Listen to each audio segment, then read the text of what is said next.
কিরে, কেমন সারপ্রাইজ দিলাম? খুব তো নাক ছিটকে ছিলি যে আমায় বিয়ে করবি না। এখন এখন এখন কি করবি বল, বল না।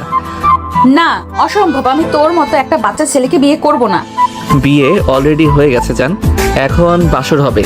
নিহাল, সরে যা বলছি আমার থেকে। আমি কিন্তু চিৎকার করব। আমার মতো একটা কচি তুলতুলে ছেলে পেয়েও তুই খুশি হোসনি? কাছে আয়। ও আম্মা গো, বাঁচাও আমায় এই পিচ্চির হাত থেকে। বলে মীরা চিৎকার করে ঘুম থেকে উঠে বসলো। ঘেমে নেই একাকার। কে দেখলো এটা? ও হারামি নিহালটা স্বপ্নের মধ্যেও পিছু ছাড়ছে না। জোর করে দুদিকে মাথা নাড়ে নীরা। না, কিছুতেই না। কাল কিছুতেই নিহাল নামক পিচ্ছি বাঁদরটাকে সে বিয়ে করবে না, কিছুতেই না। কিন্তু কি করবে নীরা? বিয়েটা ভাঙার বহু চেষ্টা করেছে নীরা, তবুও কিছুতেই কিছু হয়নি। বাবা মা চাচা চাচি সবাই এক পায়ে খাড়া হয়ে আছে তার আর নেহালের বিয়ে দেওয়ার জন্য। নীরা ছটফট করতে করতে উঠে দাঁড়ালো, ঘরের মধ্যে পায়চারি করতে লাগলো। কি করবে এখন? ভাবতে ভাবতেই মনে হলো এখনই মাথার সব চুল পড়ে গেল। নীরা বারান্দায় এসে দাঁড়ালো। কত রাত হয়েছে কে জানে। সন্ধ্যার সময় বিয়ে নিয়ে মায়ের সাথে রাগ করে দরজায় কিল দিয়েছিল, বাট মা আচ্ছা মতো বকেছিল তাকে।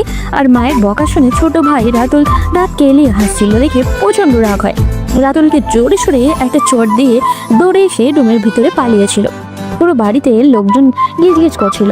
অবশ্য তাদের বাসায় লোকজনের ভিড় নতুন কিছু নয়। যৌথ পরিবার বলেই সবসময় লোকজনের কোলাহল লেগেই থাকে তাদের এই আহমেদ বিলাতে। হঠাৎই মাথায় বুদ্ধি খেলে গেল। নীরা দোতলার বারান্দা দিয়ে মাথা বের করে ভালো মতো দেখে নিল নিচে। টুলে বসা হাসিম চাচাকে ঝিমাতে দেখা গেল। ইয়েস, কাজটা এখনই করতে হবে। তাড়াতাড়ি রুমে ফেরত এসে নিজের পিঠের ব্যাগটা প্রয়োজনীয় জিনিস গুছিয়ে পরনের কাপড় পাল্টে নিয়ে বারান্দায় ফেরত এলো। নতুন শাড়ি দুটো নষ্ট করতে খারাপ লাগছিল নীরার। আজই চাচিয়াম্মা এসে দিয়ে গেছিল তাকে। ধুর, কি সব ইমোশনাল চাপছে মনে। নীরা ভাবনাগুলো পাত্তা দিল না। দ্রুত হাতে শাড়ি দুটো দিয়ে গিট দিয়ে গ্রিলের সাথে বেঁধে বার দুয়ে ভালো মতো পরীক্ষা করে খোলা বারান্দা দিয়ে ঝুলিয়ে দিল। তারপর কাঁধে ব্যাগ ঝুলিয়ে সাবধানে শাড়িতে ঝুলে ঝুলে নিচে নেমে গেল। ভাগ্যিস পুরো বারান্দাটা গ্রিল দিয়ে ঘেরা নয়, আর নীরারা দোতলায় থাকে। তা না হলে হারামি নিহালের হাত থেকে বাঁচা যেত না কিছুতেই। শয়তান খবিস পিচ্চি কোথাকার। খুব শখ না বড় আপুকে বিয়ে করার? কাল বুঝবি আমি কি জিনিস। হাত ছাড়তে ছাড়তে ফিনল্যান্ড মার্কা একটা হাসি দিল নীরা। ব্যাগ থেকে বড় একটা চাদর বের করে নিজেকে ভালো মতো মুড়ে নিল। পা টিপে টিপে ঝোপের আড়ালে দাঁড়িয়ে থাকলো কিছুক্ষণ। গেটের সামনে হাসিন চাচা ঠায় দাঁড়িয়ে আছে। কিছুক্ষণ পরেই ডাক এলো হাসিন চাচার। সে গেট থেকে সত্যি নীরা টুপ করে বেরিয়ে গেল। নীরা দ্রুত পা চালালো। যেভাবেই হোক তাড়াতাড়ি এলাকার বাইরে যেতে হবে। ভাই এনি চান্স কেউ দেখে নিলেই বিপদ আছে। আরে এত দৌড়াচ্ছিস কেন? উষ্টা খেয়ে দাঁত ভাঙতে চাস নাকি? পেছন থেকে ভেসে আসা কণ্ঠস্বর নীরাকে জমিয়ে দিল। ইস, এইভাবে ধরা খেয়ে গেল নীরা। নিজের উপরেই রাগ হলো। দাঁতে দাঁত চেপে পিছনে ফিরল নীরা। ট্রেনের টিকিট কেটেছিস নাকি বাসের? ভালোই হলো। আমারও ইচ্ছে ছিল সিনিয়র আপুর সাথে পালিয়ে বিয়ে করার, কিন্তু তোকে বলার সাহস হয়নি। এমনিতেই আমাকে দেখতে পারিস না, তার উপর পালিয়ে বিয়ে? এতটা তো কল্পনা করা উচিত না, কি বলিস? বলে 24 পাটি ছকছকে দাঁত বের করলো নিহাল। নীরা রেগে বলল। তুই কি করে টের পেলি? চিবিয়ে চিবিয়ে পাল্টা প্রশ্ন করলো নীরা। উফ আপু, সরি। নীরু, তুইও না কেমন বোকার মতো প্রশ্ন করিস। সেই ছোট থেকে চিনি তোকে। তোর মনে কখন কি চলবে সেটা আমার থেকে ভালো কে জানবে। তবে একটা জিনিস খারাপ করেছিস, নতুন শাড়ি দুটো এভাবে নষ্ট করাটা ঠিক হয়নি। মা এত পছন্দ করে শাড়ি দুটো কিনেছিল তোর জন্য। আবারও সেই চিরচেনা খোঁচা দেওয়া হাসি দিল নিহান। সবচেয়ে ভালো হতো তোকে দড়ি হিসেবে ইউজ করতে পারলে। কি বললি এটা? আমি তো ধন্য হয়ে গেলাম। তুই আমাকে একবার বললেই আমি দাঁড়িয়ে যেতাম। ভাবতেই কেমন ফিল হচ্ছে, তুই আমার গা বেয়ে ঝুলে ঝুলে নামছিস। চুপ কর, যত সব আজগুবি ভাবনা তোর। নীরা চিৎকার করে বলল কথাটা। নিহাল হাসতে হাসতে বলল, নিজে বললে কিছু না, আমি বললেই দোষ। ন্যাকা। কথাটা বলে আর চোখে নীরাকে দেখে নিল নিহাল। নীরার রাগী ফেস দেখে নিহাল কথা ঘোরায়। শোন, আমি জানতাম বিয়ে না করার জন্য তুই কিছু না কিছু ঘোল অবশ্যই পাকাবি। তাই বেশি কিছু না, শুধু তোর দিকে একটু কড়া নজরদারি করতে হয়েছে। হাসিম চাচাকেও তো আমি ডাকলাম। আফটার অল তুই আমার হবু সিনিয়র বউ। তোর এতটুকু ইচ্ছে পূরণ করতে না পারলে আমার মান থাকবে বল? তুই আসলে খবিস একটা। 2 বছর বিদেশে পড়াশোনা করে নিজেকে খুব চালাক ভাবছিস না? আচ্ছা, তোর লজ্জা করে না যাকে সারা জীবন আপু ডাকলে তাকে বিয়ে করার কথা ভাবছিস? নির্লজ্জ কোথাকার। বলে আবারও হাঁটতে শুরু করলো নীরা। নিহাল কোনো কথা না বলে নীরার পাশাপাশি হাঁটতে শুরু করলো। সে আমি আগে থেকে একটু নির্লজ্জ ছিলাম, তবু তোর কমপ্লিমেন্ট শুনে গর্ব হচ্ছে। এখন বল যাচ্ছিস কোথায়? বড় আব্বুকে বলতে হবে তো, না হলে আবার তোর প্রেশার বেড়ে যাবে। এমনিতেই তোর টেনশনে তার ঘুম হারাম হয়ে গেছে। ঢাকায় গিয়ে কি করেছিস কে জানে। আবু জানে? নীরা আবারও দাঁড়িয়ে গেল, যেন আকাশ থেকে পড়লো। এমন ভাবে নিহালের দিকে তাকালো নীরা। উফ, তোরে যে আমি কি করবো রে পিচ্ছি। নীরার দুহাতে গলা টিপতে গেল নিহানের। নিহাল ভয় পাওয়ার ভান করে লাফিয়ে দূরে সরে গেল। তুই একটা কুফা আমার জন্য। আমি তোকে বিয়ে করতে চাই না শয়তান, তবুও কেন পেছনে পড়ে আছিস? তোর জন্য ঠিকঠাক মতো পড়াশোনাটা করতে পারছি না। সামনে আমার সেমিস্টার ফাইনাল, আর এই সময় আমার বিয়ে দেওয়ার জন্য বাবা জোর করে ঢাকা থেকে ধরে আনলো আমায়। কি যে বলিস না তুই, সেই ছোট থেকে তোকে বউ জেনেছি। এজন্য লন্ডনে থাকাকালীন কত সুন্দরী মেয়ের প্রপোজাল ডিনাই করলাম, আর তুই কি না বলছিস এই কথা? তুই আমায় চ্যালেঞ্জ করেছিলি যে আমায় বিয়ে করবি না জীবনেও। আমি কি করে তোর এই ইচ্ছা পূরণ হতে দেই বল? নিহালের জবাব নীরার রাগকে বাড়িয়ে দিয়ে দিল শতগুণ। সে রাগে গজগজ করতে করতে আবার হাঁটতে শুরু করলো। আরে আরে যাচ্ছিস কোথায় তা তো বলবি। জাহান্নামে যাবি? তুই যেতে বললে যাব, সাথে তুই থাকলে জাহান্নামও স্বর্গ আমার কাছে। তবে মানে বলছিলাম কি, সকালে আবার বিয়ের তোড়জোড় শুরু হবে। রাতে ঘুম না হলে তো তোকে আবার পেতনিদের সর্দারনি লাগবে কাল বউ সাজে। তাই বলছিলাম কি, চল বাসায় ফিরে যাই। তুই যা, আমি ঢাকায় যাব। নীরু, তুই আসলেই একটা বোকা। তোর কি মনে হয় বড় আব্বু সব জেনে শুনে তোকে আমার সাথে এমনি এমনি ছাড়লো? এখন বাজে 12:37। আমি যদি তোকে নিয়ে একটার ভেতর বাসায় না ফিরি, তবে বড় আব্বু নিজে এসে তোকে ঘাট ধরে বাসায় নিয়ে যাবে। আর বড় আব্বুর রাগ তো তুই জানিসই। নীরা হাঁটা থামিয়ে লাল চোখ করে একবার নিহালের আপাতমস্তক দেখলো। তার মনে হচ্ছে নিহালকে ঠাঁটি একটা চট দিতে নিজেকে ওকে সামলে দিল বাপের কথা মনে করে। ওর পালানোর প্ল্যানে বাবা আগেই বুঝতে পেরেছিল, এই জন্যই বুঝি এত শান্ত হয়ে বসে আছে। নীরা দীর্ঘশ্বাস ফেলে বাড়ির দিকে হাঁটা ধরল। এই পিচ্ছি নিহালের হাত থেকে ওর নিস্তার নেই কোনোভাবে। এই তো গুড গার্ল, তুই সব কিছু সহজে বুঝে যাস বলেই তোকে এত ভালো লাগে। যাই বলিস, তোর আমার কেমিস্ট্রি জমবে ভালো। কি বলিস? জুনিয়র বরের সিনিয়র বউ, উফ, ভাবলেই তো আমার কেমন কেমন যেন লাগে। হ্যাঁ, খুব ভালো জমবে। বিয়েটা আগে হতে দে পিচ্ছি, তারপরে বুঝতে পারবি নিজেই। নীরা বাঘের মতো এই শিশিয়ে কথাগুলো বলল। ওকে দেখা মাত্রই হাসিম চাচা মুচকি হেসে গেট খুলে দিল। নিচতলায় বড় হলরুম পেরিয়ে দোতলার সিঁড়ি। নীরা ঘরে ঢুকতেই দেখলো বাবা আর 3 চাচা বসে আছে। নীরার বাবা হাসনাত নীরাকে দেখে কিছু বললেন না, বরং পেছনে থাকা নিহালকে দেখে বললেন খেয়ে যেন ঘুমিয়ে পড়ে। নীরা ধূপধাপ আওয়াজে দোতলায় এলো। তার ভীষণ রাগ হচ্ছে বাবার উপরে। কেন জানি কেন বাবা এইরকম জোর করছে তাকে। নিহালের সাথে কেন বিয়েটা দিতে হবে? তার যোগ্য ছেলে কি আর একটাও নেই তল্লাটে? কত শখ ছিল প্রেম করে বিয়ে করবে, পড়ালেখা করে নিজের পায়ে দাঁড়াবে, অন্ততপক্ষে নিজের সমবয়সী অথবা তার থেকে একটা বড় ছেলেকে বিয়ে করবে। তা না, শেষে কি না তার থেকে বয়সে 3 বছরের ছোট ছেলেকে বিয়ে করতে হবে। সব স্বপ্ন ভেস্তে যাবে এই উজবুকের জন্য। এই যুগে এসে এমনটা করে কেউ? এখন সেই আদিম যুগের মতো নিয়ম চলছে তাদের বাড়িতে। তাদের পরিবারের অন্তত একটা বিয়ে নাকি হতেই হবে নিজেদের ভেতরে। এটাই এই বাড়ির নিয়ম। বংশ আর ঐতিহ্য ধরে রাখার জন্য নাকি এটাই করতে হবে। দাদারও বিয়ে করতে হয়েছিল চাচাতো বোনকে, যাকে তারা এখন দাদি বলে। সেই নিয়মে সোজা চাচার বিয়ে হয়েছে তার চাচাতো বোনের সাথে। এখন নীরার বিয়ে তার জুনিয়র চাচাতো ভাই নিহালের সাথে হবে। নীরার খুব অসহ্য লাগছে এই নিয়ম। কেন এমন নিয়ম মানতে হবে? ভাই বোনের মতো বড় হয়ে এখন স্বামী স্ত্রীর মতো জীবন কাটাতে হবে, এটা নীরা কিছুতেই মানতে পারে না। তার চেয়েও বড় কথা হলো, নিহালকে ছোট থেকে নীরার সহ্য হয় না। কোনো ব্যাপারে নিহালের সাথে তার মিল হয় না। নীরা ডান বললে নিহাল বাম বলে। এইরকম একজনের সাথে সারা জীবন কিভাবে কাটবে তার? নীরা প্রচন্ড মন খারাপ করে বারান্দায় বসে আকাশে মেঘে ঢাকা চাঁদটাকে দেখে। ঠান্ডা বাতাস ছুঁয়ে দিল নীরাকে, তবু তার গরম লাগছে ভীষণ। বৃষ্টি হবে নাকি? নীরা অধীর আগ্রহে বৃষ্টির জন্য অপেক্ষা করে। তোমাদের দাদাজান তার বংশের একমাত্র ছেলে ছিল। তার বাবারা 4 ভাই ছিলেন, কারোরই ছেলে ছিল না। মেয়ে ছিলাম আমরা মেলাজন। সহায় সম্পত্তি কম ছিল না। মেয়ে বেশি হওয়ার কারণে তোমাদের বড় দাদা ভীত ছিলেন সম্পত্তি কম হওয়ার, কারণ জামাইরা সবাই পরের ছেলে। কেউ ভালো কেউ মন্দ। যদিও দেখে শুনে ভালো ঘর বর খুঁজলেও জানোই তো হাতের 5 আঙ্গুল কখনো সমান হয় না। কেউ কেউ যথেষ্ট অবস্থাপন্ন হওয়ার পরেও আমাদের পারিবারিক সম্পদের লোভ ছিল তাদের। পরদাদা কি চিন্তা করেছিলেন জানি না, বংশ রক্ষা নিয়ে তার নানান রকম অদ্ভুত ভাবনা ছিল। তিনি চেয়েছিলেন বংশে অন্তত 2-1 থাকুক যারা একেবারেই আপন রক্ত। তাই অনেক ভেবেই বোধ হয় তিনি বংশ ও সম্পদ রক্ষার জন্য তোমার দাদাজানের সাথে আমার বিয়ে দিলেন। তোমার দাদাজান আর আমি দুজনেই যথাক্রমে তার বড় ও মেজ ছেলের পুত্র কন্যা ছিলাম।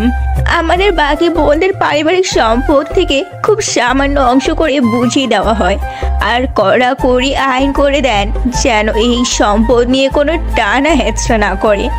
তবে হ্যাঁ, মেয়ের আজীবন তাদের ইচ্ছে মতো যত খুশি বাবার বাড়িতে থেকে খেতে পারবে, এতে কোনো বাধা নেই। আমাদের কোনো কোনো বন্ধুলা ভাই এই আইনে রুষ্ট হলেও দাদার উপর দিয়ে কথা বলার সাহস কারোই ছিল না। মৃত্যুর আগে দাদাজান তোমার দাদাজানকে আমাকে ডেকে বিশেষভাবে বলে গেছেন আমরা যেন তার এই নিয়মটা অক্ষরে অক্ষরে পালন করি এবং মেয়েদের দায়িত্ব পালনে তোমার দাদাজান যেন কখনো অবহেলা না করেন সে বিষয়ে তার কাছ থেকে কথা আদায় করে নেন। এরপর তোমার দাদাজান এই পারিবারিক সম্পদ বাড়িয়েছেন বহু গুণ। কোনো কারণে তোমাদের বাবার বিয়েটা আত্মীয়দের মধ্যে দিতে পারেনি, তবে তার সে স্বাদ নিহালের বাবার দিয়ে পূরণ করেছিলেন। তোমার আর নিহালের বিয়ের সিদ্ধান্ত তোমার বাবা বা চাচা কারোরই নয়, সেটি সম্পূর্ণ তোমাদের দাদাজানের সিদ্ধান্ত। পরবর্তী বংশগতি ঠিক থাকবে কিনা সেই সব নিয়ে তিনি খুব ভীত ছিলেন, তাই হয়তো তোমাদের দাদাজান এই সিদ্ধান্ত নেয়। এটা তার শেষ আদেশ ছিল আমার প্রতি। আমি কেবল তার ইচ্ছে পূরণ করেছি। তোমরা এই যুগের ছেলে মেয়ে, এইসব নিয়ম কানুন হয়তো তোমাদের কাছে কিছুই মনে হবে না, কিন্তু তবুও আমি নিরুপায় বুবু। তুমি আমার উপর রাগ করো না। এই বুড়ি মানুষটা শেষ বয়সে এসে তোমাদের উপর নিজের ইচ্ছা নিচে চাপাই দিচ্ছে বলে রাগ হইও না গো বুবু। নীরা দাদির কোলে শুয়ে আছে, চোখ দিয়ে জল গড়িয়ে পড়লো দুফোঁটা। আদৌ দাদির কথাগুলো তার কানে গেছে কিনা বোঝা গেল না। নীরা আলতো করে জল মুছে নিল। জুম্মার নামাজের পর একেবারে আড়ম্বর আয়োজনে বিয়ে হলো নীরা আর নিহালের। তারপর থেকে নীরা নিজের ঘরের দরজা বন্ধ করে কেঁদেই যাচ্ছে। সারাদিন না খেয়ে আছে নীরা। বিকেলে না পেরে তার দাদি নিজের নাতি দুজনকেই নিজের কাছে ডেকে পাঠিয়েছেন। নীরার নীরবতায় ফুলবানু নীরার থুতনিতে হাত দিয়ে মুখটা তুলল। কেঁদে কেটে নীরার চোখ একদমই লাল, ফুলে টসটসে হয়ে আছে। নীরা দাদিজানের দিকে তাকিয়ে বলল, রাগ করি নাই দাদিজান, মাথা ব্যথা করছে খুব। ফুলবানু হাসলেন একটুখানি। নাতনি চেহারা দেখে মনে মনে দুঃখও পেল, তা বুঝতে দিলেন না। উল্টে নিহালকে হাসতে দেখে ধমক দিলেন, এই হতচ্ছাড়া, তুই এত হাসছিস কেন রে? বইয়ের কান্না দেখে মনে হয় তোর খুশি লাগছে। নিহাল ফুলবানুর কথায় একটু বিরক্ত না হয়ে দাদির গালে চট করে একটা চুমু দিল। আমি ওকে বিয়ে করতে পারছি এই খুশিতে হাসতেছি, আর ওর আমাকে বিয়ে করা লাগছে এই দুঃখে কাঁদতেছে। তুমি কি কিছুই বোঝো না ফুলবানু? এই বান্দরনি ঢাকায় পড়ালেখা করে, কত সুন্দর পোলাপান দেখে, তার কি আর আমার মতো কচি ছেলেকে পছন্দ হয়? আমি না হয় ভালো মানুষ, তোমার নাতনি ছাড়া কিছু বুঝি না, সে কি এত ভালো? নীরা অগ্নি দৃষ্টিতে নিহালকে দেখলো, মনে মনে 2-4টা গালিও দিল। নেহা দাদি আছে বলে বেঁচে গেল নিহাল, সেটা বুঝেই যেন নীরাকে চোখ মারল। ধুর ছেড়া, বাজে কথা বলিস না। আমার নীরার মতো আর কেউ না। পরিবারের সবার জন্য তার কত মায়া সেটা সবাই জানে। হ্যাঁ, খালি আমার জন্যই কোনো ভালোবাসা নাই?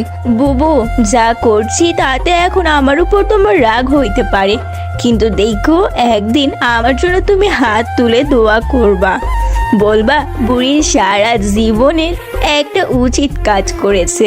আর সত্যি কথা বলতে বলতে হয়, তোমাদের দুজনকেই আমার যোগ্য মানুষ মনে হয়। তোমাদের বাপ চাচাদের পর এই এত বড় সংসার সম্পদ সামলানো সবার দ্বারা সম্ভব হবে না। কেউ কেউ বিরোধিতা করে সম্পদ বিনষ্ট করার চেষ্টা করতে পারে 3 পুরুষের ঐতিহ্য রক্ষা করার জন্য। তাই আমি একটু স্বার্থপর হইলাম। বেশি কষ্ট পেলে এই বুড়িটাকে মাফ করে দিও বুবু। নীরা উঠে বসে ফুলবানুর হাত চেপে ধরল। ছি ছি দাদিজান, কি করো এসব?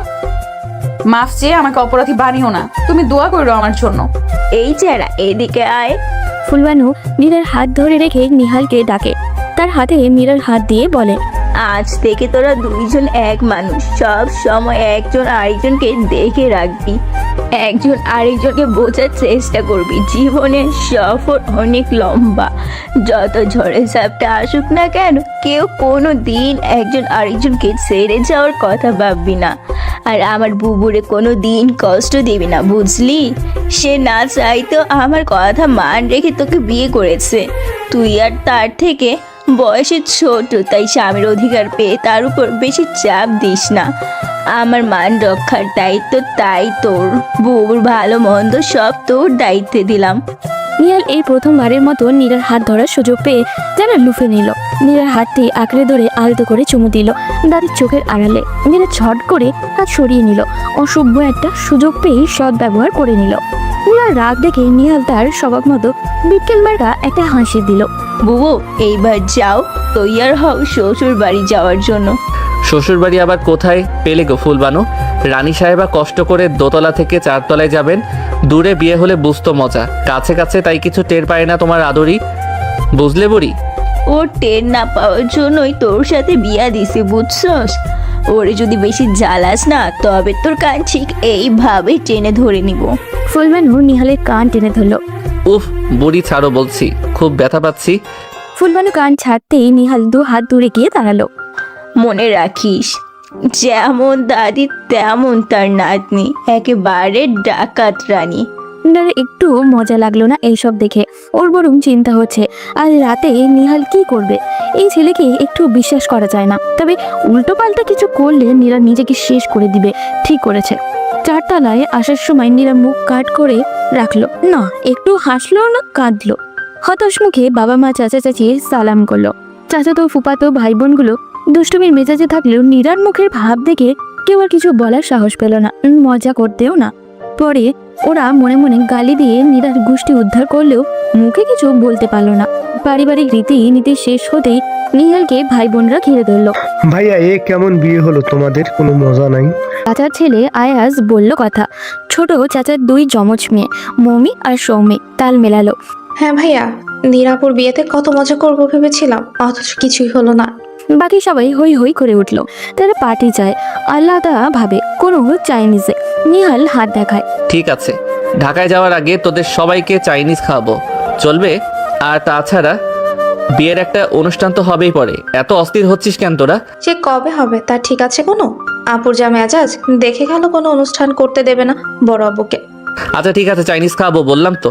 ভাইয়া নীরা আপুকে এসব ব্যাপারে কিছুই জানাবে না, কিন্তু আপু কোনো ঠিক নেই, শেষমেশ দেখা যাবে আমাদের ওইখানেই বাতিল। কথাটা রাতুল ভয়ে ভয়ে বলল। কাল রাতে বোনের হাতে মারটা বেশ জোরেই পড়েছিল। মনে পড়লে গায়ে হাত ঘষল রাতুল। আচ্ছা যা বলবো নে, এখন তোরা শুতে যা, তো অনেক রাত হয়েছে। ভাই বোনদের বিদায় দিয়ে নিহাল নিজেদের রুমে এলো। এই প্রথম একটু বুক কাঁপছে তার। এই রুমে কেবল নীরা আর সে থাকবে, না থাকবে কোনো আড়াল, না লুকোনোর জায়গা। মেয়ের যা মেজাজ, এতক্ষণে সবাই ছিল তাই সামলে নেওয়া গেছে। এখন ওকে দেখে কি বলবে কে জানে। দ্রুত বুকে ঘরে ঢুকে সাবধানে দরজায় লক করলো নিহাল। রুমে নীরা নেই। নিহাল বারান্দা দেখে এলো, সেখানেও নেই। দাঁড়িয়ে ভাবছিল কোথায় গেল, তখনই নীরা ওয়াশরুম থেকে বেরিয়ে এলো। নীরাকে দেখে পাক্কা 2 মিনিট থম মেরে থাকলো নিহাল। হালকা গোলাপি রঙের শাড়িতে সদ্য গোসল সেরে আসে নীরা যেন স্নিগ্ধ নদী। চুলগুলো তোয়ালে পেঁচানো, তখন মুখটা মলিন হয়ে ভেজা ভেজা চোখ দুটো মায়ার সাগর। ফর্সা গাল দুটো লাল হয়ে আছে, পাতলা ঠোঁটজোড়া শীতে কাঁপছে মৃদু। নিহাল আলমারি থেকে শাল বের করে নীরার গায়ে জড়িয়ে দিল। সবার রাগ নিজের উপর দেখানোর কি দরকার নীরা? এই শীতের রাতে কেউ গোসল করে? নীরা কোনো জবাব দিল না। আয়নার সামনে বসে তোয়ালে খুলে মাথা মুছতে লাগলো। নিহালের খুব ইচ্ছা করছে নিজের হাতেই নীরা চুলগুলো মুছে দিতে। যদিও নীরার ভিজা চেল দেখে তার শীত লাগছে কিছুটা। নিহাল বিছানায় আধশোয়া হয়ে নীরাকে দেখতে লাগলো। হঠাৎ আয়নায় চোখ পড়তেই নীরা ভ্রু কুঁচকে নিহালের দিকে তাকালো। কি দেখছিস পিচ্ছি? তোকে? কেন আগে দেখিসনি? সে তো ন্যাংটো কাল থেকে দেখছি। ফিক করে হেসে দিল নিহাল। নীরার মেজার জন্য ঘি পড়লো। তোয়ালে হাতে নিয়ে দাঁড়িয়ে গেল। সব সময় এত বাজে কথা বলিস কেন? আমার যে 3 বছরের ছোট তুই, কোথ থেকে আমায় ন্যাংটো কালে দেখলি তুই? উল্টো তোকে কোলে নিয়ে ঘুরেছি আমি। তোর কোলে উঠে তবে তো দেখেছি। কচু দেখেছিস? তুই জানিস সেম এজের মেয়েরা ছেলেদের চেয়ে মানসিকভাবে 2 থেকে 3 বছরের বড় হয়। সেখানে আমি যদি তোর 3 বছরের বড় হই, তাহলে হিসাব করলে তোর থেকে 6 বছরের বড় আমি। ও তাই নাকি? তাহলে তো তুই সবকিছু আমার চাইতে অনেক বেশি জানিস। তবে বল, আজ তুই আমায় সালাম করলি না কেন? মানে তোকে কেন সালাম করব? নীরা বিরক্তিকর কণ্ঠে বলল। করবি না কেন? তুই জানিস না বাসরাতে স্বামীকে সালাম করতে হয়? শখ কত, আমার বইয়ে গেছে তোর মতো পিচ্চিকে সালাম করতে।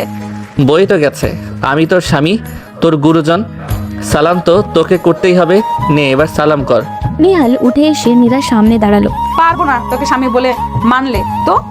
বলেই নীরা পা বাড়ালো বারান্দার উদ্দেশ্যে। হাতে তোয়ালেটা মেলে দেবে ভাবলো, কিন্তু তার আগেই মাথা ঘুরে গেল মনে হলো। ভয় পেয়ে চোখ বন্ধ করলো নীরা। কোমরের শক্ত হাতের বন্ধন আর পেটের কাছে অন্য আরেকটা শরীরের অস্তিত্ব টের পেয়ে চোখ খুললো নীরা। দেখলো নিহাল তাকে 2 হাতের বেষ্টনীতে জড়িয়ে ধরে আছে। গভীর চোখে এক নজরে তাকে দেখছে। নীরার প্রচন্ড রাগ হলো। সেই সাথে মনে পড়ে গেল দাদির রুমে নিহালের কাণ্ড। এবার রাগ চাইতেও অস্বস্তি আর ভয় ঘিরে ধরলো নীরাকে। নিহাল এখন কি করবে? নীরা কম্পিত কণ্ঠে বলল। কি করছিস? ছাড় ছাড় আমাকে। কেন ছাড়বো? তুই আমাকে বর না মানলেও আমি তো তোকে বউ হিসেবে মানি। তুই তো আমার চাইতে বড়। তাহলে বলতো আজকের রাতে স্বামী স্ত্রী কি করে? নিহাল কণ্ঠে মাদকতা যেন নেশা করছে এমন। নীরাকে আর একটু কাছে টেনে এক হাতে ওর ঠোঁটে আঙুল ছুঁয়ে দিল। নীরা ভয়ে নাকি আবেগে কেঁপে উঠল, ঠিক বোঝা গেল না। সে তার মুখটা যতদূর সম্ভব দূরে রেখে 2 হাতে নিহালকে পেছনে ঠেলার চেষ্টা করলো। দেখ নিহাল, ভালো হবে না বলে দিলাম, ছেড়ে দে, নইলে কিন্তু। কি করবি? নীরার মুখের কথা কেড়ে নেয় নিহাল। বড় আব্বুকে বলবি নাকি দাদিকে? ফিসফিস করলো নিহাল, সাথে মুখের বাঁকা হাসি। ওর মুখ নীরার মুখের একদম কাছে। নীরার মুখে ওর শ্বাস পড়ছে। কি হতে যাচ্ছে বুঝেই নীরা অসহায় বোধ করে। ব্যর্থতার গ্লানিতে চোখ দুটো জলে ভরে ওঠে। জল গড়িয়ে পড়ার আগেই নিহাল আচমকাই ওকে ছেড়ে দিল। কি ভেবেছিস জোর করে তোর সাথে করব? কোনোদিনও না। এই নিহাল এখনো এতটাও লোফার হয়ে যায়নি। চাইলে অনেক মেয়েকে বেডে নিতে পারতাম, আর তুই তো আমার বিয়ে করা বউ। তোর সাথে সেদিনই কিছু হবে যেদিন তুই চাইবি, বুঝলি? কথাগুলো বলে ঘর থেকে বেরিয়ে গেল নিহাল।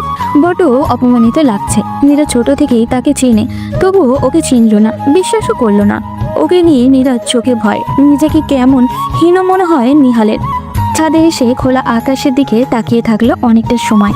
তাতে যদি মনটা একটু শান্ত হয়। আর এদিকে নিহাল বেরিয়ে যাওয়া মাত্রই নীরা কান্নায় ভেঙে পড়ল। এই প্রথম তার নিজের কেবলই একটা মেয়ে মনে হলো, মানুষ না। তোর এক্সাম কবে থেকে শুরু হবে? নীরা দোতলায় এসেছিল নিজের কিছু প্রয়োজনীয় বই খাতা গুছিয়ে নিতে। পেছন থেকে বাবার গলা শুনে থমকে গেল। রাগে ক্ষোভে বাবা মায়ের সাথে কথা বলে না নীরা, তবুও বাবার কথায় একটু অবাক হলো। পরীক্ষা আছে জেনেও জোরে ধরে নিয়ে আসা বাবা যখন নিজেই পরীক্ষার কথা জিজ্ঞাসা করে, তখন অবাক হতে হয় বই কি। জেনে কি করবে? আগামীকাল ঢাকা যাচ্ছি আমরা। তোমরা তৈরি থেকো। সকাল 10টা নাগাদ রওনা দেব। আমরা মানে? বোকার মতো প্রশ্ন করো না। আমরা বলতে আমি, তোমার মা, তোমার চাচিমা আর নিহাল। বিয়ে হয়ে গেছে তোমার। এখন কি তোমায় একা ছাড়বো? তোমাদের সংসার গুছিয়ে দিয়ে আমরা ফিরে আসব। হাসনাত সাহেব এক নাগারে কথাগুলো বলে চলে গেলেন। বাবা সরতেই মাকে দাঁড়িয়ে থাকতে দেখলো নীরা। মায়ের মুখে হাসি হাসি। তুই খুশি হয়েছিস নীরা? বাবা কিন্তু এতটাও খারাপ নয় যতটা তুই ভাবছিলি। তোর লেখাপড়া নিয়ে তার যথেষ্ট চিন্তা আছে। এ তো জুতা মেরে গরুদান করা হলো মা। তোমাদের ইচ্ছে মতো সব করতে হচ্ছে। আমি তো একটা পাপেট, যেভাবে নাচাচ্ছ সেইভাবেই নাচছি। নীরা, যত যাই করি তোমাকে কখনো খুশি করতে পারলাম না। দয়া করে তোমার চাচিমার সাথে কখনো এইভাবে কথা বলো না, তাহলে আমাদের যতটুকু সম্মান আছে সেটুকুও থাকবে না। একজন তো আমাদের কথাই ভাবেনি, তুমি অন্তত ভেবো। আর না পারলে আমাদের বলো, গলায় ফাঁস নেব না হয় দুজন। বাবা মা হয়েছি, তোমাদেরকে তো মরতে বলতে পারি না। নীরার মা চোখ মুছতে মুছতে চলে গেল। নীরা বোকার মতো দরজা ধরে দাঁড়িয়ে রইল। সব কথা কেন যে এক জায়গায় এসে আটকে যায় বুঝতে পারে না নীরা। কষ্টগুলো সব নতুন করে ডানা মেলল যেন। সংসার এমন একটা জায়গা যেখানে একজনের কর্মের ফল আরেকজনকে ভোগ করতে হয়। 4 তলায় এসে দেখে এলাহি কাণ্ড। চাচি আমি হুলুস তুলুস রান্না বান্না করছে। নীরাকে দেখে হই হই করে উঠল। এই মীরা, দেখ তো আর কি রান্না করা যায়। শুকনো কিছু বল, যা অনেকদিন ভালো থাকবে। ডাইনিং টেবিলে তখন কয়েক পদের খাবারের বাটি সাজানো। পোয়া পিঠে, হাতে বানানো বিস্কিট, নারকেলের নাড়ু, তিলের নাড়ু, কুড়মুড়ে মিষ্টি নারকেল, 2-3 পদের মাংস। এত কিছু কেন চাচি? এত কে খাবে? এত কোথায় দেখলি? তবুও তো ভাবি মানা করলো। আমি তো আরো অনেক কিছুই করতে চাইছিলাম। এগুলো সব নেহালের পছন্দের জিনিস। তুই তো মিষ্টি পছন্দ করিস না, ঝাল কিছু করবো তোর জন্য? আর কষ্ট করো না চাচি আম্মা, তুমি তো জানোই আমি হয়তো খেতে পছন্দ করি না। এখন থেকে কিন্তু নিয়ম মেনে খাবার দাবার করবি। কেমন শুকিয়ে গেছিস দেখেছিস? আর তুই না খেলে তো আমার ছেলেটাও খাবে না। এবার কষ্ট করে একটু রান্না শিখে ফেলিস। নিহাল আবার বাইরের খাবার সহ্য হয় না। এত ভেবো না চাচি আম্মা, ইউটিউব আছে না, ইউটিউব দেখে রান্না করে খাওয়াবো তোমার ছেলেকে। আচ্ছা শোন, নিহালের কাপড় চোপড়গুলো একটু দেখে নিস তো সব ইস্ত্রি করা আছে কিনা। আগামী পরশু ওর জয়েনিং, ঢাকায় গিয়ে সময় পাওয়া যাবে না, তাই এখন সব গুছিয়ে নে। কিসের জয়েনিং? চাকরি পেয়েছে নাকি? হ্যাঁ, তোকে বলেনি? মনে হয় সারপ্রাইজ দিতে চেয়েছে। যাক বাবা, আমি তাহলে আর কিছু না বলি, ওই জানাবে তোকে। ঠিক আছে, আমি দেখছি। আরও কিছু বলতে গিয়েও নিজেকে সামলে নিল নীরা। নিহালের চাকরি হয়েছে ঢাকায়, অথচ ওকে কিছু বলেনি। না বলুক, আমার কি তাতে? নিজেকে সান্ত্বনা দিল নীরা। বলতে এলো শুনবে না, আর এত আগ্রহ নেই ওর। যেখানে খুশি চাকরি করুক নিহাল, তাতে নীরার কি যায় আসে? খুব ভাব হয়েছে শয়তানটার। সবাই যাক আগে, তারপর তোকে বোঝাবে। নীরা মনে মনে ফোন দিয়ে হাতে নিহালকে সাহায্য করে। যদিও সেই দিনের পর থেকে নিহাল সবার সামনে স্বাভাবিক থাকলেও ঘরের ভেতর ওর সাথে কথা বলে না তেমন একটা। নীরাও ওকে ঘাটায় না। এমনিতে নিহালের গায়ে পড়ার স্বভাব ভালো লাগে না, কিন্তু তবুও চাকরির কথাটা জেনে মনটা কেমন জানি খচখচ করছে। এত বড় খবর ওকে কেন দিল না নিহাল? ভাবি, ফ্ল্যাটটা ভারী সুন্দর হয়েছে, কি বলো? তার বলতে চারপাশটা খোলামেলাও আছে, ঢাকার অন্যান্য জায়গার মতো গুমোট না। বারান্দাগুলো দেখো, বেশ বড়। হ্যাঁ ভাবি, ভালোই হলো, আমরাও মাঝে মাঝে এসে থাকতে পারবো। সেজন্যই তো এত বড় ফ্ল্যাট নেওয়া। নিহালের বুদ্ধিতেই তো কেনা হলো। অবশ্য ও না বললে তোমার ভাই কি রাজি হতো জীবনে? তা যা বলেছো ভাবি, যেভাবেই কেনা হোক বেশ একটা কাজের কাজ হয়েছে। কি বলো? ছেলে মেয়েগুলো প্রায় ঢাকায় আসার বায়না করে। এখন নীরা আর নিহাল থাকবে, কেউ আসতে চাইলে আমাদের আর কোনো চিন্তা করতে হবে না। হ্যাঁ ভাবি। নীরা আড়ালে দাঁড়িয়ে মা আর চাচির কথাগুলোই শুনছিল। হঠাৎই নিহালের ডাকে চমকে উঠল। কিরে, আড়ালে দাঁড়িয়ে কি শুনছিস? তুই তো দেখি বিরাট কোটনি। আজে বাজে বকবি না একদম। নীরা আঙুল উঁচিয়ে শাসায় নিহালকে। নিহাল নীরার সেই আঙুল নিজের আঙুলের সাথে পেঁচিয়ে নিল। বকলে কি করবি? নিহাল, ভালো হবে না বলে দিলাম। নিহাল, ভালো হবে না বলে দিলাম? তুই এই হুমকি দেওয়া ছাড়া আর পারিসটা কি? যাই হোক, তোর সাথে এত আলাপ করার শখ নিয়ে আমার। চল, বড় বাবু ডেকেছে দুইজনকে। নীরা আর কথা না বাড়িয়ে নিহালের পিছু পিছু হাঁটা দিল। বসো তোমরা, কাল ব্যস্ত থাকবো আর পরশু ভোরে উঠেই চলে যাব, তাই ভাবলাম আজকে এই কথাগুলো বলে নেই। জি বড় আব্বু, বলুন। টাকায় তো অনেক আগেই ফ্ল্যাট কিনতে পারতাম, কিন্তু কিনিনি। তোমাদের ছোট চাচা আবেদ অনেক আগে থেকে ঢাকায় এসে থাকতে চেয়েছিল। মাকে তো জানোই, সে কিছুতেই রাজি হয়নি। যেন তেন ভাবে আমাদের 4 ভাইকে মা একসাথে এক জায়গায় রাখতে পেরেছে, কিন্তু তোমাদের বেলায় কি হবে কে জানে। তোমরা দুজনে যথেষ্ট বুঝদার আছো, তাই আশা করি এত কিছু বুঝিয়ে বলতে হবে না। মা বলল বলেই এই ফ্ল্যাট কেনা। আমাদের বাড়ি থেকে যেই আসুক এখানেই এসে থাকবে। নীরার পড়া শেষ হওয়া পর্যন্ত তোমাদের ঢাকায় থাকতে মানা নেই, কিংবা আমি আর তোমার বাবা যতদিন বেঁচে আছি ততদিনও কোনো সমস্যা নেই। তবে একথাও মাথায় রেখো যে আমাদের পরে পরিবারের হাল তোমাদেরই ধরতে হবে। কাজেই পরিবারের বাইরে আলাদাভাবে নিজেদের নিয়ে কোনো চিন্তা করো না। তোমরা বড়, বাকিরা তোমাদের দেখেই শিখবে। আশা করি সেভাবেই চলাফেরা করবে। আর হ্যাঁ, যাদের সাথে আমরা কোনো সম্পর্ক রাখি নাই তাদের সাথে যেন তোমরা কোনো যোগাযোগ না করো। পরিবারের একতা আর মান সম্মান ভাবনা যেন সবার আগে ভাবো। তোমাদের দুজনের কাছ থেকে এটাই আশা করি। মাথায় থাকবে বাবা। থাকলেই ভালো, অন্তত তোমার কাছ থেকে যেন তোমার ছোট বোনরা ভালো কিছু শেখে। বড় আব্বু, আপনি কিছু ভাববেন না, আমরা ঠিক সামলে নেব। আর যখনই সুযোগ হবে আমরা দুজন বাড়ি চলে যাব। হাসনাত সাহেবের মাথা দুলিয়ে উঠে পড়ল। নীরার হঠাৎ বাবাকে দেখে মনে হলো যে বাবা অনেক হাঁপিয়ে গেছে। কেমন নিষ্প্রাণ দেখালো বাবাকে আজ। আব্বু, তোমার কি শরীর খারাপ? নীরা হঠাৎ করেই পেছন থেকে জিজ্ঞাসা করে কথাটা। হাসনাত সাহেব অবাক হয়ে মেয়ের দিকে ঘুরলেন। কদিন মেয়ের অভিমান মাখা মুখ দেখে ব্যথিত ছিলেন, আজ মেয়ের কনসার্ন দেখে মনটা খুশি হলো। যাক, মেয়ে তবে তাকে নিয়ে ভাবে না তো, ঠিকই আছে, জার্নি করে এসেছি, এজন্যই হয়তো ক্লান্ত লাগছে, ঠিক হয়ে যাবে। নীরার মনটা তবু খচখচ করছে। ওকে নিয়ে আবার বাবার মন খারাপ নয় তো? বিয়ে নিয়ে কি বেশি রিয়াক্ট করে ফেলেছিল নীরা? নিহালের জায়গায় অন্য কেউ হলে হয়তো এতটা ভাবতো না, কিন্তু নিহালটাকে তো ওর সহ্যই হয় না কিছুতেই। দীর্ঘ খরার পরে বৃষ্টিটা বরাবরই আশীর্বাদ মনে হয়, অথচ সেদিনের ঝড় বৃষ্টি তাদের জীবনে ঝড় বয়ে এনেছিল। কিভাবে ভুলে যাবে সেই দিন? সেই দিনের পর থেকে সে মনে প্রাণে নিহালকে ঘৃণা করে। নিহালের কারণেই তো ওর বাবা মায়ের মনে বিশাল ক্ষত তৈরি হয়েছে। এই জীবনে কিছুতেই মাফ করবে না ওকে। স্বামী হিসেবে মেনে নেওয়া তো প্রশ্নই ওঠে না। অতীত মনে করে মুখের রেখাগুলো কঠিন হয়ে ওঠে নীরার। সারপ্রাইজ। সমস্বরে চিৎকার শুনে নীরার যান যাওয়ার উপক্রম। দরজার ওপাশে তার ছোট ভাই বোনের বিশাল দল হাসি মুখে দাঁড়িয়ে আছে। নীরা মন খারাপ ভাব লুকিয়ে ঘরে ঢুকতে ঢুকতে জিজ্ঞাসা করলো, তোরা কখন এলি? আর সবাই একসাথে এলিই বা কিভাবে? মৌমি সৌমিক দুপাশ থেকে এসে জড়িয়ে ধরলো নীরাকে। দুই বোন পালক্রমে বলে খিলখিল করে হেসে বলল, ভাইয়ার প্রথম স্যালারি হয়ে গেছে গো আপনি। ভাইয়া আমাদের সবাইকে ট্রিট দিবে। সবাইকে ম্যানেজ করে আসতে অবশ্যই একটু প্যারা হয়েছে, তবুও এবার বাবা মা সবাইকে দ্বিতীয়বার হানিমুনের সুযোগ দিয়ে দেয়। আমরা দল বেঁধে ঢাকায় ভালো করেছি না আপু? আসলে কিসে এতজন একসাথে? মাইক্রো ঠিক করে দিয়েছিল চাচ্চু, গান গাইতে গাইতে চলে এলাম, দারুণ মজা লেগেছে। কি বলিস রে তোরা? বাকিরা সবাই হই হই করে গলা মেলায়। ড্রয়িং রুমের সোফা আর ফ্লোরে সবাই ছড়িয়ে ছিটিয়ে বসে আছে। নিহালকে খুঁজল নীরা, কোথায় সে? তখন রাতুল বলল, আমরা তো তোমাকে না বলেই চাইনিজ খেতে চেয়েছিলাম, সেটা তো বিগত রাতেও খাওয়ালেও হতো, কিন্তু ভাইয়া তো একটু বেশিই ভালো, তাই একেবারেই ঢাকায়। আপনি তুমি আবার রাগ করনি তো তোমাকে না বলে এলাম বলে?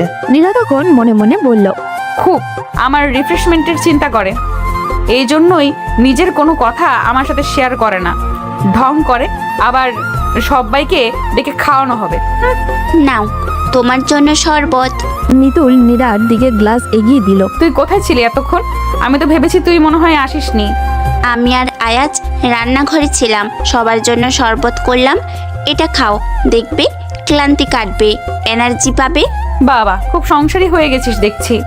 শরবতটা চমৎকার হয়েছে। নীরা লেবু শরবতটা খেয়ে নিল এক চুমুকে। তো তোদের ভাইয়া কোথায়? আমাদেরকে ফ্ল্যাটে পৌঁছে দিয়ে ভাইয়া আবার অফিসে গেছে, কি যেন জরুরি কাজ আছে বললো, তবে চলে আসবে তাড়াতাড়ি। 8টার ভেতর আমাদের সবাইকে তৈরি থাকতে বলেছে, ভাইয়া এসে নিয়ে যাবে আমাদের। তাহলে তোরা সব এইভাবে বসে আছিস কেন? গোসল টোসল কর, ফ্রেশ হ, দুপুরের খাবার খেতে হবে তো। এখন আর কি খাবো? বেলা তো 4টে বেজেই গেছে, তাহলে আর রাতে খেতে পারবো না। আমি বাপু কিছু খাবো না।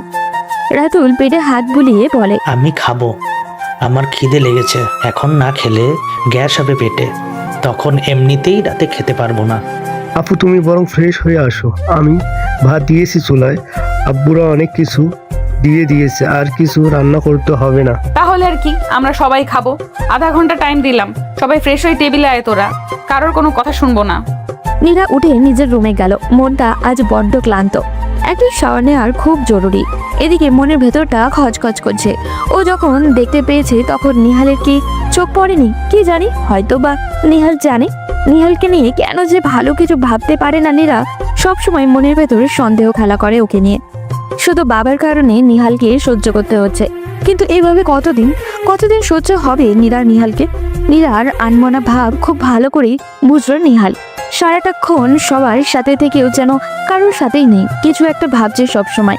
সবাইকে কাছে পেয়েও যেন ওর ভেতরে এতটুকু উচ্ছ্বাস নেই। নিহাল ইশারায় বার দুয়েক জিজ্ঞাসা করলে বদলে নীরা কেবল মাথা নেড়ে ইশারা করছে, কিছু হয়নি বলে। কয়েকবার খোঁচানোর চেষ্টা করেও বিফল হয়েছে। আজ নীরা কোনো উত্তরই দিচ্ছে না ওর কোনো কথার। বাড়ি ফিরে লিফট যখন ওদের ফ্লোরে থামলো, নীরা নামতে যাচ্ছিল, নিহাল পেছন থেকে চেপে ধরলো মিতুলকে, বলল, এই যে চাবি, তোরা যা, আমি আর নীরা একটু ছাদে যাব। আমি যাব না, খুব মাথা ব্যথা ধরেছে আমার। নীরা হাত ছাড়ানোর চেষ্টা করে বলল কথাটা। নিহাল আবারও বলল, জরুরি কথা আছে, নীরা ছাদে চল। মিতুল তুই যা। মিতুল ঘাড় নেড়ে চলে গেল। লিফটের দরজা বন্ধ হতেই নীরা রাগী দৃষ্টিকে নিহালকে দেখলো। সব সময় জোরাজোরি না করলে ভালো লাগে না তোর? তোর ভালো লাগে মানে? দেখ, আমি শান্ত মতো বললাম ছাদে চল, কথা আছে। তুই কি রাজি হলি? তোর সাথে সব ব্যাপারে আমার জোরাজোরি করতে হয়। কেন করতে হয় আমি বুঝি না। এবার দয়া করে নাম। 2 মিনিট নিভৃতে আমার সাথে কথা বললে তোর গায়ের চামড়া খসে পড়বে না? নীরা চুপচাপ ছাদে উঠে এলো। ছাদটা বেশ সুন্দর, টিপটপ এক্কেবারে। বসার কিছু চেয়ারও পড়ে আছে ছড়িয়ে ছিটিয়ে। কোনায় কোনায় কিছু ফুলের গাছ লাগানো আছে। নীরা মাঝের এক চেয়ারে বসে রইল। কম পাওয়ারের একটা বাতি জ্বলছিল। নিহাল সেটা নিভিয়ে দিয়ে এলো। ভয় পাস না আজ পূর্ণিমা, চাঁদের আলো আছে, কাজে অন্ধকার হবে না। নিহাল নীরার পাশে এসে বসলো। কিছুক্ষণ দুজনেই চুপচাপ। একসময় নিহাল নীরবতা ভাঙলো।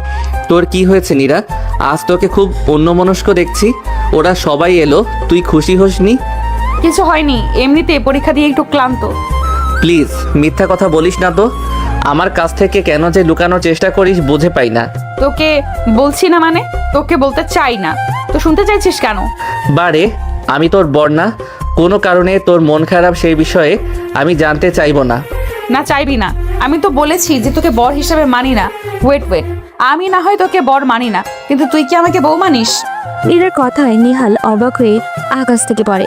মানে কি বলছিস এসব? তোকে বউ মানি না কে বললো? আচ্ছা মানিস, তবে তোর স্যালারি হয়েছে, তুই সবাইকে খাওয়াবি, এসব কথা ওদের থেকে আমার শুনতে হয় কেন? তুই নিজে থেকে তো কখনো আমায় বলিসনি। এই জন্যই তোর মন খারাপ, কিন্তু আমি তো তোর ভয়ে তোকে কিছু বলি না। কিছু বলতে গেলেই তুই বিরক্ত হোস। আমি তোর বিরক্তির কারণ হতে চাই না। নীরা এবার যেন একটু লজ্জা পেল। ধুর, কি বলতে কি বলে ফেললো। তো নিহালকে স্বামী বলে মানি না, তাহলে ওর কোনো ব্যাপারে কিছু বলা না বলে কি যায় আসে ওর? ছি, নিহালটা না জানি কি ভাবছি ওকে নিয়ে। নীরা নিজেকে লুকানোর চেষ্টা করে। কিন্তু না চাইতেই তো সারা জীবনের বিরক্তির কারণ হয়ে গেছিস, এখন এত ভেবে কি লাভ? এইভাবে বলছিস কেন নীরা? সেই ছোট থেকে একসাথে হেসে খেলে বড় হলাম, তখন তো ঠিকই আমার সাথে খেলতিস। তারপর কি এমন হলো যে আমায় তুই সহ্য করতে পারিস না? আমি যে ছোট থেকে তোকেই বউ ভেবে এসেছি, অন্য কোনো মেয়ের দিকে তাকাইনি পর্যন্ত। দুঃখী গলায় নিহাল বলে। ওর কণ্ঠে কম্পন টের পায় নীরা। নিহালকে দেখলো।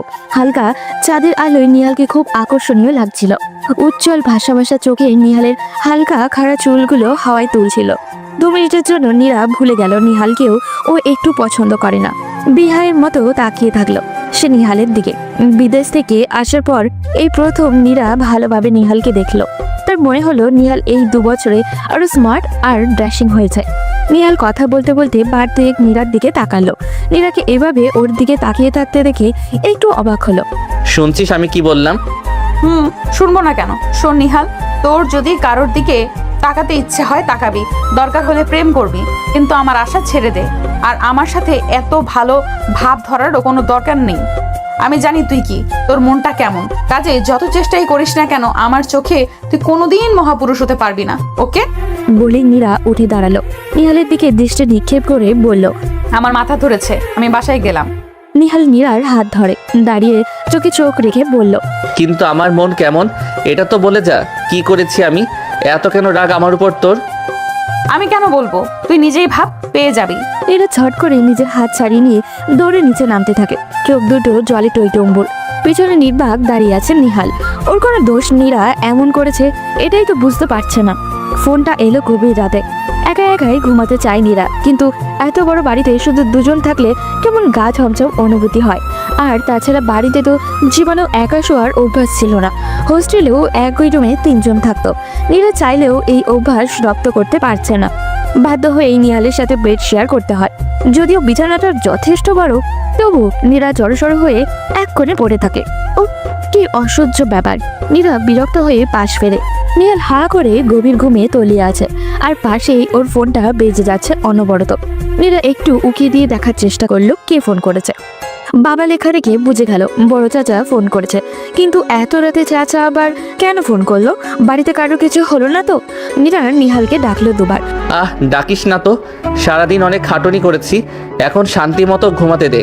চাচু ফোন করেছে, ধর, জরুরি কিছু হয়তো। তুই কথা বল। তোর ফোন আমি ধরবো? হ্যাঁ ধরবি, তুই আমার বউ না? ফোন ধরতে কি সমস্যা? আর জ্বালালে এই ঘরে একা রেখে চলে যাব বলে দিলাম। নীরা মুখ ভিঞ্চি দিল, মনে মনে 2-4টা গালিও দিল। শুধু হুমকি ধামকি দেওয়া ছাড়া আর পারেটা কি? উল্টো পাল্টা ভাবতে ভাবতে ফোনটা কেটে গেল। যাক বাবা, বাঁচা গেল ভাবতেই ফোনটা আবারও বাজতে শুরু করলো। এবার আর দেরি না করে ফোন রিসিভ করলো নীরা। হ্যালো চাচু, কি খবর? তোমরা ভালো আছো তো সবাই? নীরু, নিহাল কোথায়? তুই কেন ফোন ধরেছিস? ও ঘুমাচ্ছে চাচু। তুমি আমাকে বলো। এখনই নেহালের কানে ফোনটা ধরো নিরু, দেরি করিস না। চাচার ধমকে কেঁপে উঠল নীরা। তাড়াহুড়ো করে ফোনটা নিহালের কানে ঠাকালো। ঠিক 30 সেকেন্ড মাথায় নিহাল লাফিয়ে বিছানায় বসলো। তুমি কিছু ভেবো না বাবা, আমরা এখনই রওনা দিচ্ছি। নিহালের এভাবে ওঠা দেখে নীরা ভয় পাওয়া গলায় বলল, কি হয়েছে, কোথায় যাবি এখন? আমি কিন্তু একা থাকতে পারবো না বলে দিলাম। নীরা চুপ কর, 15 মিনিটের মধ্যে তৈরি হয়ে নে, আমরা বের হব। কোনো প্রশ্ন করিস না তো। আমি অন্য বাথরুমে গেলাম, তুই তাড়াতাড়ি ফ্রেশ হয়ে নে। নিহাল 1 সেকেন্ডও দাঁড়ালো না। নীরা কিছু বুঝতে পারছে না, এত রাতে কেন যেতে হবে? বাবার কিছু হয়নি তো? অজানা ভয়ে নীরার বুক কেঁপে উঠল। রাতের আধারে গাড়ি ছুটে চলেছে বগুড়ার দিকে। গাড়ি দেখে অবাক হয়েছিল নীরা। এত রাতে নিহাল কিভাবে গাড়ি ম্যানেজ করলো কে জানে। তবে বুঝলো নিহালটা বেশ কাজের, এই জন্যই বুঝি বাবা ওকে এতটা বিশ্বাস করে। শোন, দাদিজানের কিছু হয়েছে নাকি? নিহাল অফিসে মেইল করছিল, তাই করতে করতে হাত থেমে গেল ওর। নীরাকে দেখলো এক ঝলক। এখনই বলাটা কি ঠিক হবে? নিহাল এড়িয়ে গেল। না, দাদিজান ভালো আছে, বাড়ি গেলেই দেখতে পাবি। আব্বু তো এত ভেঙে কিছু বলেনি, শুধু বলল তোরা চলে আয়। ও। নীরা হতাশ হলো, কেন যেন ভীষণ অস্থির লাগছে। ঢাকা থেকে যাওয়ার পর আব্বুর সাথে ঠিকমতো কথাও বলেনি, কেবল হাই হ্যালো ছাড়া। মা কয়েকদিন ধরেই ফোন করে যেত বলেছিল বারবার। তবে কি মায়ের কিছু হলো? নীরা চুপচাপ সিটে হেলান দিয়ে চোখ বুঝলো। সকাল 7টা নাগাদ পৌঁছালো নীরারা। বৈঠকখানায় দাদিকে বসে থাকতে দেখে একটু চমকে গেল বইকে। এই সময় দাদি যান নিজের রুমে বসে কোরআন পড়েন। মা, ছোট চাচি, নানু ব্যতীত 2 চাচি দাদি পাশে বসেই আছে। ভেতরে ভেতরে ঘামছে নীরা, তবুও আলতো পায়ে এগিয়ে গেল। দাদিজানের পাশে বসতেই নজর পড়লো তাকে। ভীরু মুখ চোখ নিয়ে মাথা নিচু করে দাঁড়িয়ে আছে মীরা, নীরার বড় বোন। ও এখানে কেন? ওর না ঢাকায় ছিল? আর বাবা মাই বা কোথায়? দাদিজান। বুবু, তুমি আসছো? ও নিহাল, বুবুরে নিয়ে জলদি হাসপাতালে যা দেখি, দেরি করিস না। হসপিটালে কেন দাদি? কে আছে হসপিটালে? তোর বাপ খালি তোকে আর নিহালকে খুঁজে। আব্বার কি হয়েছে? আব্বা কেন হাসপাতালে? নীরা বিস্মিত হয়ে জানতে চায়, কান্না করতে শুরু করে। দাদি রেগে বলল, কেন আবার? এই যে কাল নাগিনী বাড়ি আসছে, আইসে আমার ব্যাটাকে খাইলো। গতবার আমার ব্যাটাকে আধমরা করেছিল, এইবার পুরো মারার প্ল্যান করছে। নীরা চমকে একবার নীরাকে দেখলো। ওর 2 চোখ জলে টইটুম্বুর। নীরা চোখে চোখ পড়তেই মীরা চোখ সরিয়ে নিল। নীরা দেখতে লাগলো বড় বোনকে। চোখের কোটায় কালি শুকিয়ে, গালের হাড় উঁচু হয়ে আছে। নীরার ভীষণ মায়া হলো মীরাকে দেখে। দাদিজান বাদ দাও না, নীরা চলো তো হাসপাতাল থেকে ঘুরে আসি। নাকি তুই ফ্রেশ হয়ে যাবি? আমি ততক্ষণে না হয় ঘুরে আসি। না, আমি এখনই যাব। চলো তাহলে। নিহালের কথা শুনে ব্রু কুচকে গেল নীরার। আরও একবার বোনকে দেখে নিয়ে নীরা বেরিয়ে এলো নিহালের সাথে। ওদেরকে দেখেই নিহালের বাবা আমজাদ আহমেদ দৌড়ে এলেন। নীরা দেখলো একটু দূরে রাতুল মাথায় হাত দিয়ে বসে আছে। নীরা, দৌড়ে যা তো মা, বাবার অবস্থা বেশি ভালো না, খুব করে দেখতে ইচ্ছা করছে। নিহাল, তুমিও যাও। চাচার কথা শুনে নীরার মুখ ফ্যাকাশ হয়ে গেল। কি বলছে চাচা? বাবার হঠাৎ করে এমন অবস্থা হলো কি করে? নীরা পাথরের মতো দাঁড়িয়ে আছে, মাথাটা কেমন যেন শূন্য লাগছে। টলতে টলতে দেওয়াল ধরলো নীরা। ওর অবস্থা বুঝেই নিহাল এসে পেছন থেকে জাপটে ধরলো নীরাকে। নীরা কেবল ঘোলাটে চোখে নিহালের পানেই চাইলো। প্রাণপণে কান্না আটকানোর চেষ্টায় ঠোঁটজোড়া কামড়ে ধরলো। অস্ফুট স্বরে বলল, বাবা। কাঁদিস না প্লিজ, তোকে কাঁদতে দেখলে বড় মা ভেঙে পড়বে। নীরা নিজেকে সামলে নেওয়ার ব্যর্থ চেষ্টা করে। বাবার মুখে অক্সিজেন মাস্ক লাগানো, মনিটরে হার্টবিট দেখা যাচ্ছে। মা বাবার দিকে তাকিয়ে আছে নিষ্পলক চোখে। নীরা যেতেই মা ফিসফিস করলো, বাবাকে ডাক নীরা, দেখ কেমন ঘুমিয়ে আছে। এই নিহাল, তুই ডাক, তোকে বেশি ভালোবাসে, দেখবি তোর ডাকে সাড়া দেবে। নীরা বাবার কানের কাছে মুখ নিয়ে 2 বার বাবা বাবা বলে ডাকে। হাসনাত সাহেব সত্যি সত্যি চোখ মেলে। মুখের সামনে নীরাকে ঝুঁকে থাকতে দেখে একটু হাসি ফোটে তার। আলতো করে হাত তুলে নীরাকে কাছে ডাকেন, বিড়বিড় করে কিছু একটা বলেন। নীরা বোঝে না। নীরা অসহায় হয়ে নিহালের দিকে তাকালো। নিহাল ঝুঁকে বলল, বড় আব্বু কি বলছেন? হাসনাত সাহেব দুর্বল হাতে নিহালের হাতটা ধরেন। ইশারায় নীরাকে ডাকে। 2টো হাত এক করার চেষ্টা করেন। নিহাল বুঝতে পেরেই শক্ত করে নীরার হাতটা ধরে। বড় আব্বু, আপনি কিছু ভাববেন না, আমি সব সামলে নেব, আপনি শুধু সুস্থ হয়ে যান। হাসনাত সাহেব একটু হাসার চেষ্টা করেন, আশ্বস্ত হয়ে চোখ বন্ধ করেন। বাবাকে এমন দেখে নীরার ভীষণ কান্না পায়। সে দৌড়ে বেরিয়ে আসে বাইরে। যতই রাগ করুক, বাবাকে ছাড়া যে জীবনটা কল্পনাও করেনি নীরা। ছোট থেকেই বাবা তাকে আগলে রেখেছেন। কখনো কোনো সমস্যা হওয়ার আগেই সেটা সলভ করে দিত বাবা। মায়ের চাইতে বাবাই তার কাছের মানুষ। শুধু নিজের বিয়েটা নিয়ে বাবার সাথে কেমন একটা দূরত্ব চলে এসছে। নীরা দু হাতে মুখ ঢেকে ফুপিয়ে কেঁদে উঠল। মাথায় নরম হাতে স্পর্শ পেয়ে চোখ খোলে নীরা। আমজাদ সাহেব দাঁড়িয়ে। নীরা চাচার বুকে ঝাঁপিয়ে পড়ল। দুদিন পর ভোরের দিকে হাজরাত সাহেব নিঃশব্দে মারা গেলেন। ডাইনি, আমাকে বিধবা বানিয়ে তোর শান্তি হয়নি? কি চাস তুই? বাপটা মরলো আর 4 দিনও হয়নি, এর মধ্যে তুই নিজের স্বার্থ উদ্ধারে ব্যস্ত হয়ে গেছিস। মায়ের গলার আওয়াজ পেয়ে বিছানা ছাড়ল নীরা। ড্রয়িং রুমে সোফায় বসে চিৎকার করছে ওদের মা। সামনেই মীরা আর রাতুল বসে আছে। ওর মায়ের পাশে দেখলো নিহালকে। বড় মা চুপ করো না, এইভাবে চিৎকার করলে তোমার শরীর খারাপ হবে। এই মেয়ে আমাদের মেরে ফেলার জন্যই এসেছে। দেখ না কেমন বেহায়ার মতো টাকা চাইছে। কি অন্যায় বলেছি মা? এই বাড়িঘর সম্পদ এসবে আমার ভাগ আছে না? নিজের অংশ চাও কি দোষের? নীরা তুই বল, তোকে বাবা ঢাকায় ফ্ল্যাট কিনে দিয়েছে না? তবে আমি চাইলে দোষ হবে কেন? আমাকে কি তারা জন্ম দেয়নি? মীরার কথা শুনে নীরা বাকরুদ্ধ হয়ে গেল। এসব কি বলছে মীরা? তাহলে কি এই কারণেই বাড়িতে ফেরত এসেছে মীরা? মীরা আপা, তুমি কিভাবে জানলে বড় আব্বু ঢাকায় বাড়ি কিনে দিয়েছে নীরাকে? অবাক হয়ে প্রশ্ন করে নিহাল। মীরার সাথে তো কারোরই যোগাযোগ নেই, তবে এই খবর মীরার কানে গেল কি করে? কে আবার বলবে? নীরার সাথে দেখা হয়েছিল ঢাকায়, তখন ওই তো বললো। নিহাল আর নীরার মা দুজনেই বিস্মিত হয়ে নীরার দিকে তাকালো। নীরা তখন ভয়ে কাঁপছে। মীরার সাথে দেখা হওয়ার কথাও এতদিন কাউকে বলেনি। মা উঠে নীরার সামনে দাঁড়ালো। তোদের 2 বোনকে জন্ম দিয়ে কি পাপ করেছিলাম বলতো? একজন তোর বাপকে আত্মহত্যা করে রেখে গিয়েছিল, আর এবার তুই তোর বাপকে পুরো মেরে ফেললি। তোকে কি মানা করা হয়নি যে মীরার সাথে কোনো কথা বা যোগাযোগ রাখবি না? বোন তোর কাছে এত প্রিয় হয়ে গিয়েছিল যে বাবার নিষেধ শুনিসনি? নিজের ঘরের কথা বোনকে বলেছিস? তোরা দুজন মিলে আমাকে বিধবার জীবন উপহার দিলি। তোদের জন্ম দেওয়ার বেশ ভালো ঋণ শোধ করলি। মা বিশ্বাস করো, আমি কিছুই জানি না, কিছুই করিনি আমি। মা হাতের ইশারায় থামিয়ে দিল নীরাকে। আজ থেকে জানবো আমার আর কোনো মেয়ে নেই। তুই চলে যা আমার চোখের সামনে থেকে। বলে মা নিজেই নিজের ঘরে গিয়ে খিল দিলেন। নীরা অসহায় চোখে একবার মীরাকে আর একবার নিহালকে দেখলো। রাতুল উঠে গেল নিজের রুমে। নিহাল দীর্ঘশ্বাস ফেলে মীরাকে বলল, মীরা আপা, খুব খারাপ একটা কাজ করেছো তুমি। বড় আব্বু ঢাকায় ফ্ল্যাট কিনেছে ঠিকই, কিন্তু সেটা কারো নামে নয়, সবার উদ্দেশ্যে ফ্ল্যাট কিনেছে যাতে পরিবারের সবাই সেখানে গিয়ে থাকতে পারে। যদিও এত সব কৈফিয়ত তোমাকে দেওয়াটা আমার জন্য ঠিক না, তবুও বললাম।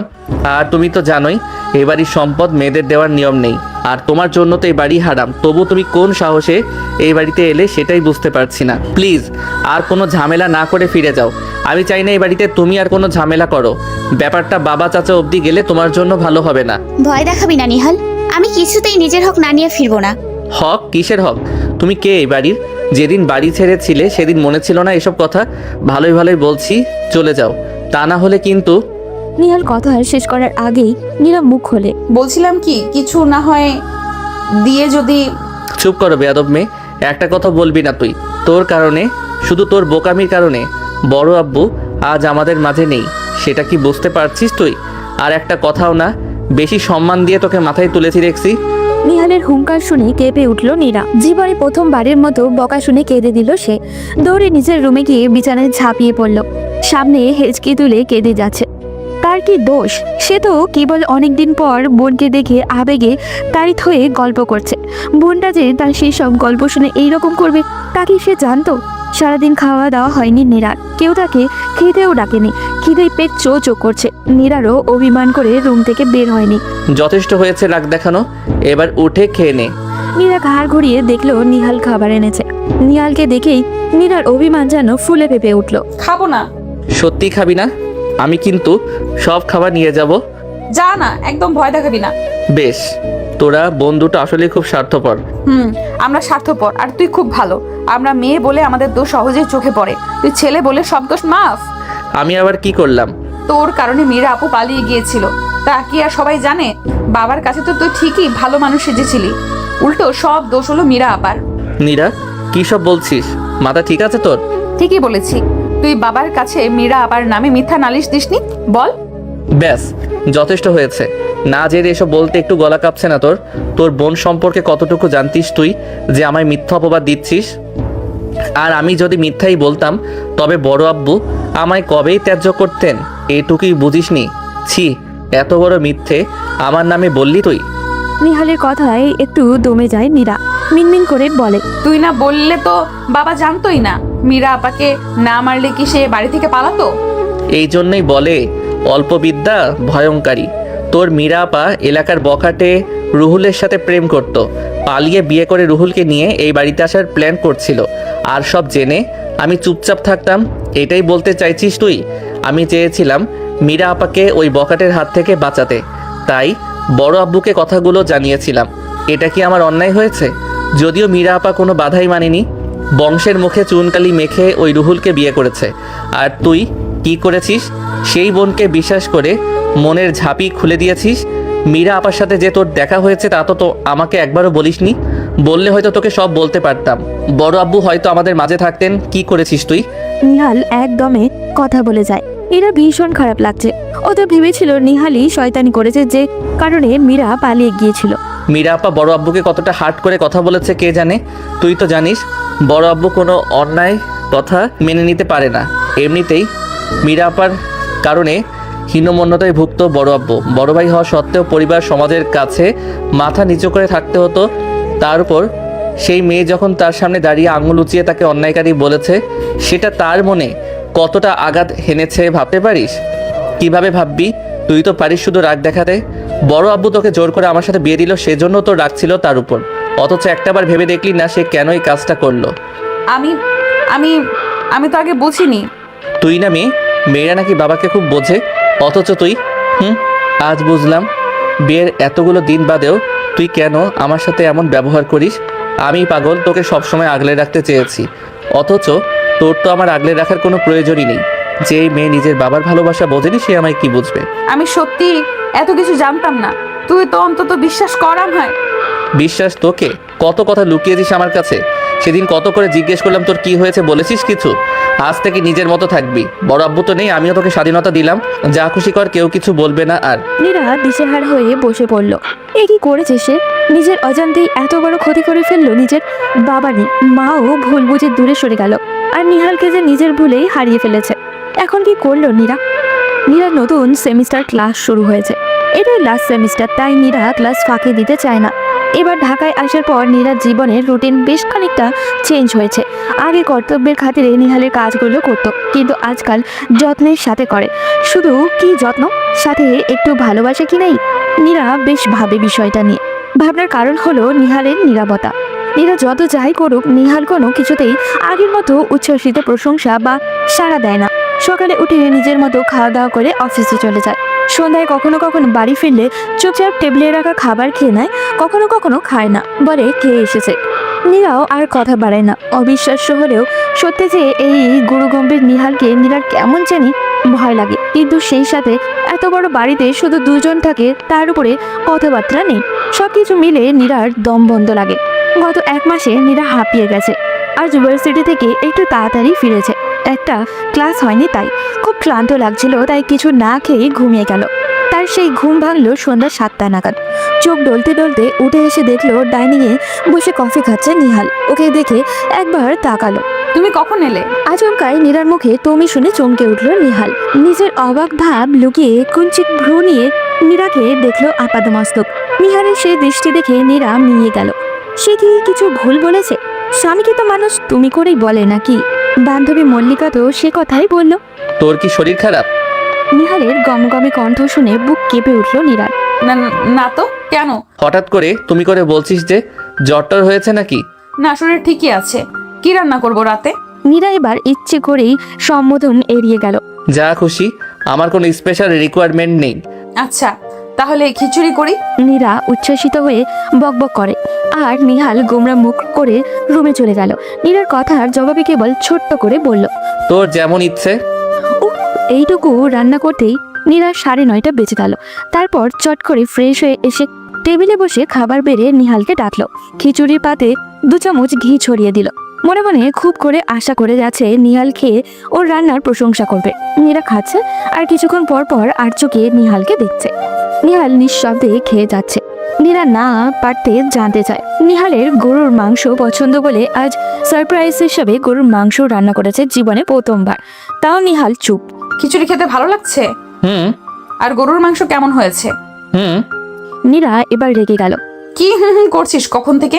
এত কষ্ট করে রান্না করলাম, একটু প্রশংসা করতে পারছিস না? কি হয়েছে তোর? সারাদিন একা একা থাকি, বাসায় এলে আমার সাথে একটু গল্প করা যায় না? বাহ, তুমি থেকে তুই স্বরূপে ফিরলি তবে। আর তোর সাথে কি কথা বলবো? তোর তো আমার কথা পছন্দ না, তাই তোকে বিরক্ত করি না। নিজের ব্যবহারে মনে মনে লজ্জিত হলো নীরা। এতদিন নিহাল ওর পিছে পিছে ঘুরেছে, তখন ও নিহালকে পাত্তাও দেয়নি। আর এখন অল্প কয়েকদিনের ভেতরে নীরা হাঁপিয়ে গেল। তাহলে নিহালের না জানি কত কষ্ট হয়েছে। তখনকার কথা আলাদা, এখন তো একটু কথা বলতে পারো। উফ, তোর এই তুমি করে বলাটা যেন কেমন লাগছে। দয়া করে তুই তুই বল, এসব আমি নিতে পারছি না। দেখা যাবে হার্ট ফেল করে পগার পার হয়ে গেছি। বালাই ষাট, এত আজে বাজে বকিস কেন? আচ্ছা যা, তুমি করে বলা বন্ধ। তবুও আমার সাথে একটু কথা বলিস। গেলাম, ঘুম আসছে আমার, সকালে আবার অফিস আছে। নিহাল যেন শুনতে পায়নি এমনভাবে কথা বলল। নীরার জবাবের অপেক্ষা না করেই চলে গেল। এবার বড্ড অভিমান হলো নীরার। নিজেকে কেমন যেন বেকার মনে হলো। এদিকে মাও ঠিকঠাক মতো কথা বলে না ওর সাথে। এদিকে নিহালেরও একই অবস্থা। কোথায় যাবে সে? বাবা এইভাবে চলে গিয়ে একদম ঠিক করেনি। বাবা বেঁচে থাকলে নিশ্চয়ই বুঝতো ওকে, এভাবে অবহেলায় দূরে সরিয়ে দিত না। না হয় একটা ভুল করেই ফেলেছে ও, তাতে বলে এইভাবে সাজা দেবে সবাই মিলে ওকে। আর মীরা, সে কিভাবে পারলো এত কিছু করতে? তার কি একটুকু বুক কাঁপলো না? দেখা হলে ঠিক ঠিক এবার জবাব চাইবে নীরা। আজ আর বাসা যেতে ইচ্ছা করছে না নীরা। ক্লাস শেষে মল্লিকাকে সাথে নিয়ে একটা রেস্টুরেন্টে ঢুকে হালকা খেয়ে নিল। শপিং এ যাবি? তুই আর শপিং? তোর কি শরীর খারাপ নাকি নীরা?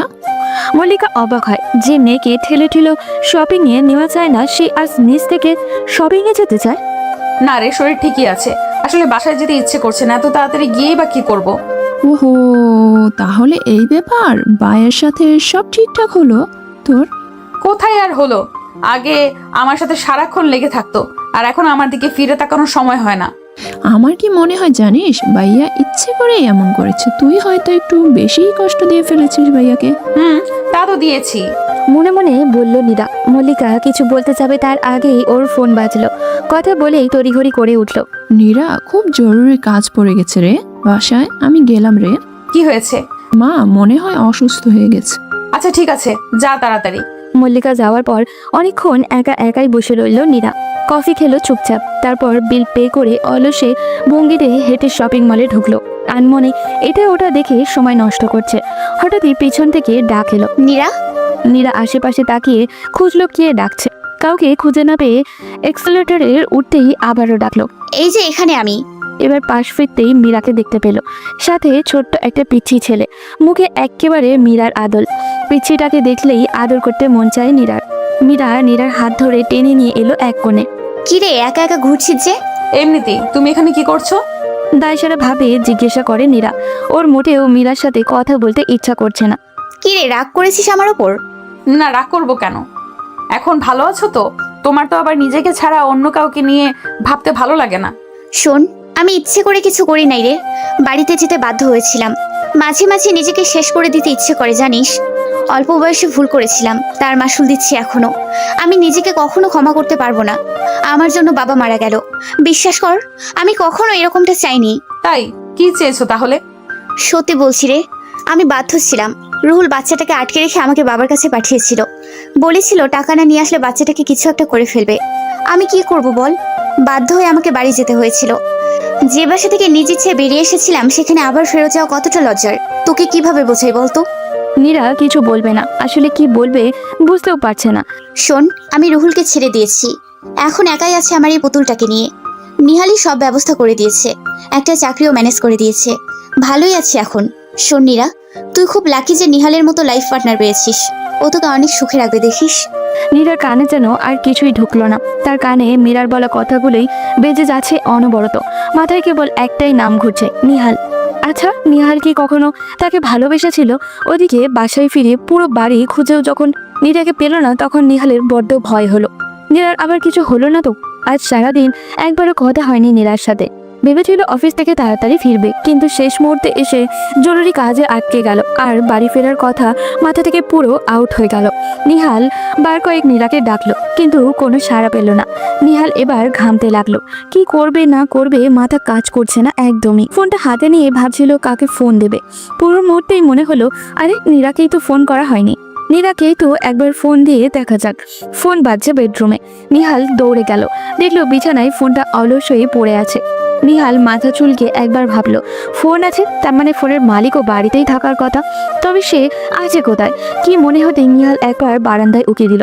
যা ভেবেছিল তাই। নীরা দুই হাঁটুর মাঝে মাথা রেখে গুটিসুটি মেরে বসে আছে। নিহালের ভ্রু কুচকে গেল, এভাবে বসে আছে কেন মেয়েটা? বুকের ভেতরটা অজানা আশঙ্কায় কেঁপে উঠল। নীরা, কি হয়েছে তোর? এইভাবে অন্ধকারে বসে আছিস কেন? নিহালের গলা শুনে মীরা চমকে একবার ছট করে নিহালের দিকে তাকালো, তারপর উঠে এসে নিহালের বুকে ঝাঁপিয়ে পড়ল। নিহাল কিছুটা অবাক হয়ে দাঁড়িয়ে আছে। কে বলবে কি করবে কিছু বুঝে উঠতে পারছে না। প্রিয় মানুষটা এত কাছে নিহালের খুশি হওয়ার কথা, এই দিনটার জন্যই তো কবে থেকে ওয়েট করেছে সে, অথচ আজ কেন যেন খুশি হতে পারছে না। কিছুক্ষণের মধ্যেই বুঝলো ওর শার্টটা বুকের কাছে ভিজে যাচ্ছে, তার মানে নীরা কাঁদছে। নিহাল নীরাকে দুহাতে আগলে ধরতে গিয়েও বুঝলো মেয়েটা কান্নার কারণে কাঁপছে ক্রমাগত। নিহাল নীরার মাথায় হাত বুলিয়ে দেয়। নীরা, কি হয়েছে, কাঁদছিস কেন? তোরা সবাই ভালো, কেবল আমিই খারাপ। আমার ভুলের কারণেই বাবাকে হারালাম, তোকেও সারা জীবন ভুল বুঝে গেলাম। আমি অনেক খারাপ, অনেক। কে বলেছে তোকে?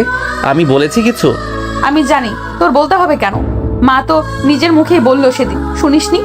ওটা তো বড় মা রাগের মাথায় বলেছে, কিন্তু সবাই জানে তোর মন কতটা ভালো, সবার জন্য তুই কতটা ভাবিস।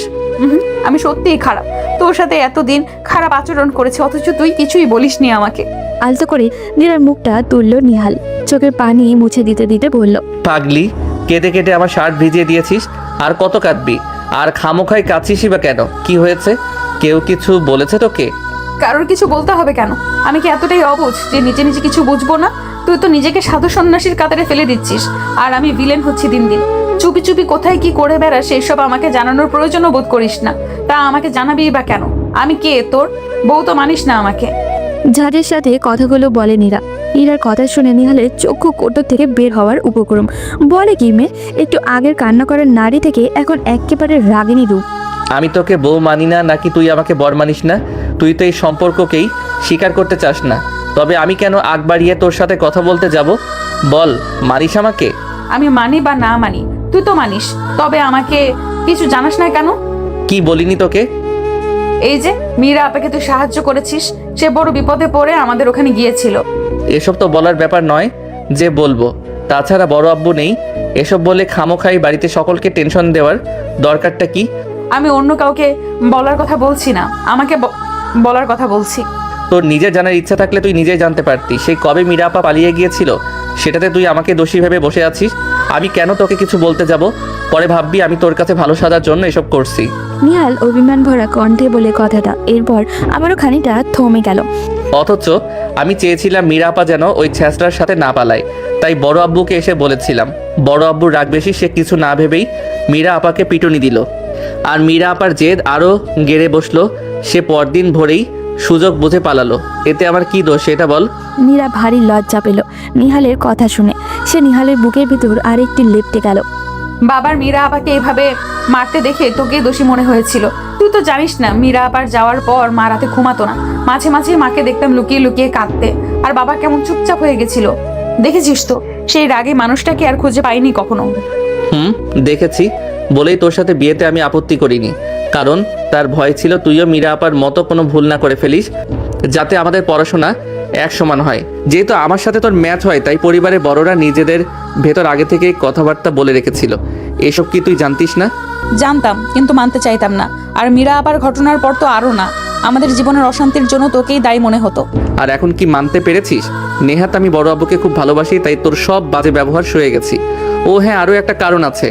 ছোট থেকেই তোকে বউ ভেবেছি, তাই মনের অজান্তেই তোকে ভালোবেসে ফেলেছিলাম।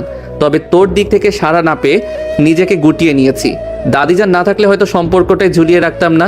বুড়িকে এই বয়সে আর দুঃখ দিতে চাই না। আমাদের নিয়ে বুড়ির আশা অনেক। কি বলছিস এসব? আমি তো এমনটা কখনো বলিনি। মুখে না বললেও আচরণে বুঝিয়েছিস তো। পুরনো কথা কেন তুলছিস? ও তুলবো না? এখন কি একদিনে আমায় ভালোবেসে ফেলেছিস? শোন নীরা, আমি তোর ভালোবাসাটা চাই। তুই মন থেকে যখন আমার জন্য ফিল করবি তখন আমায় বলিস, কিন্তু অন্য কারো কথা শুনে আমাকে ভালো ভেবে আমার প্রতি অ্যাট্রাক্ট হওয়া চাই না, বুঝেছিস? নিহাল অর্ধেক খাওয়া রেখে উঠে পড়ে। তা দেখে নীরা বলল, কি হলো, উঠলি যে? খাবি না? না থ্যাঙ্কস, কষ্ট করে আমার জন্য রান্না করেছিস। নিহাল হাত ধুয়ে নিল। নীরার কান্না পেয়ে গেল আচমকায়। সে তো নিহালকে ভালোবাসতে চায়, বুঝতে চায়, তাই বলে এত কড়া কথা শোনাবে? সে না হয় জেনে ভুল করেই ফেলেছে, এখন কি সারা জীবন ভুলের কিশোরও দিতে হবে নাকি? নীরা নিজে থেকেই চোখ মুছল। না, নিহাল ঠিকই বলেছে, ভুল যেহেতু ওর, তাই শুধরে নেওয়ার দায়টাই ওর। সে ঠিক আবার নিহালের মন জয় করে নেবে, সেই সাথে মায়ের রাগটাও পানি করে দিবে। বাবা নেই তো কি হয়েছে? মীরা আপার কারণে বাবা যতটুকু দুঃখ পেয়েছিল, অপমানিত হয়েছিল, পরিবার আর সমাজের কাছে তার চাইতে দ্বিগুণ সম্মান আর ভালোবাসা সে বাবাকে ফেরত দিবে। তখন নিশ্চয়ই মা তাকে মাফ করে দিবে। বাবার বিশ্বাস আর ভরসার পরীক্ষায় তার উত্তরে যেতে হবে। সবকিছু ভেবে নিয়ে নীরা মনে মনে ভারী শান্তি অনুভব করে। নিজের ভেতরে একটা প্রেরণা পায়। টেবিল গোছাতে গোছাতে নিজের অজান্তেই গুনগুন করে গান গেয়ে উঠল, ঠোঁট তার মৃদু হাসি। মা, তোমরা? নিহাল বোকার মতো তাকিয়ে আছে মায়ের দিকে। শুধু তোর মা না, সাথে আমরাও এসেছি। ওপাশ থেকে বাবার কণ্ঠ শুনে নিহাল এবার ঘরের ভেতর পা রাখে। তোমরা কখন এলে বাবা? নীরার সাথে কথা হয়েছিল, কই? ও তো কিছু বললো না। আমি মানা করলাম তোকে সারপ্রাইজ দেব বলে। বাড়ি থেকে এসেছিস তো প্রায় 3 মাস হয়ে গেল, অথচ বাড়িতে যাচ্ছিস না। ওদিকে তোর দাদি জানতো তোকে দেখার জন্য পাগল প্রায়। এক নিঃশ্বাসে কথাগুলো বলে যায় নিহালের মা মনিরা। আর বলো না, অফিসে একটা প্রজেক্টের কাজ শুরু হয়েছে, যার দায়িত্ব আবার আমার। দম ফেলার সময় পাচ্ছি না। তো ফুলবানুকে সাথে করে আনলে না কেন? তাকে আবার আনতে হবেই, সেই উল্টো আমাদের নিয়ে এলো জোর করে। সারা রাস্তা খুব কষ্ট হয়েছে, অসুস্থ হয়ে গেছে, এখন মনে হয় শুয়ে আছে। বাবার কথায় ব্যস্ত কণ্ঠে নিহাল বলল, আচ্ছা, আমি তাহলে দাদিজানের সাথে দেখা করে আসি। আরে ব্যস্ত হোস না, নীরা আছে সাথে। তুই বরং হাত মুখ ধুয়ে ফ্রেশ হয়ে নে, কথা আছে তোর সাথে। নিহাল মাথা নেড়ে বেডরুমে যায়। মিতুলের জন্য ভালো একটা প্রস্তাব এসেছে বিয়ের, এই কারণেই ঢাকায় আসা।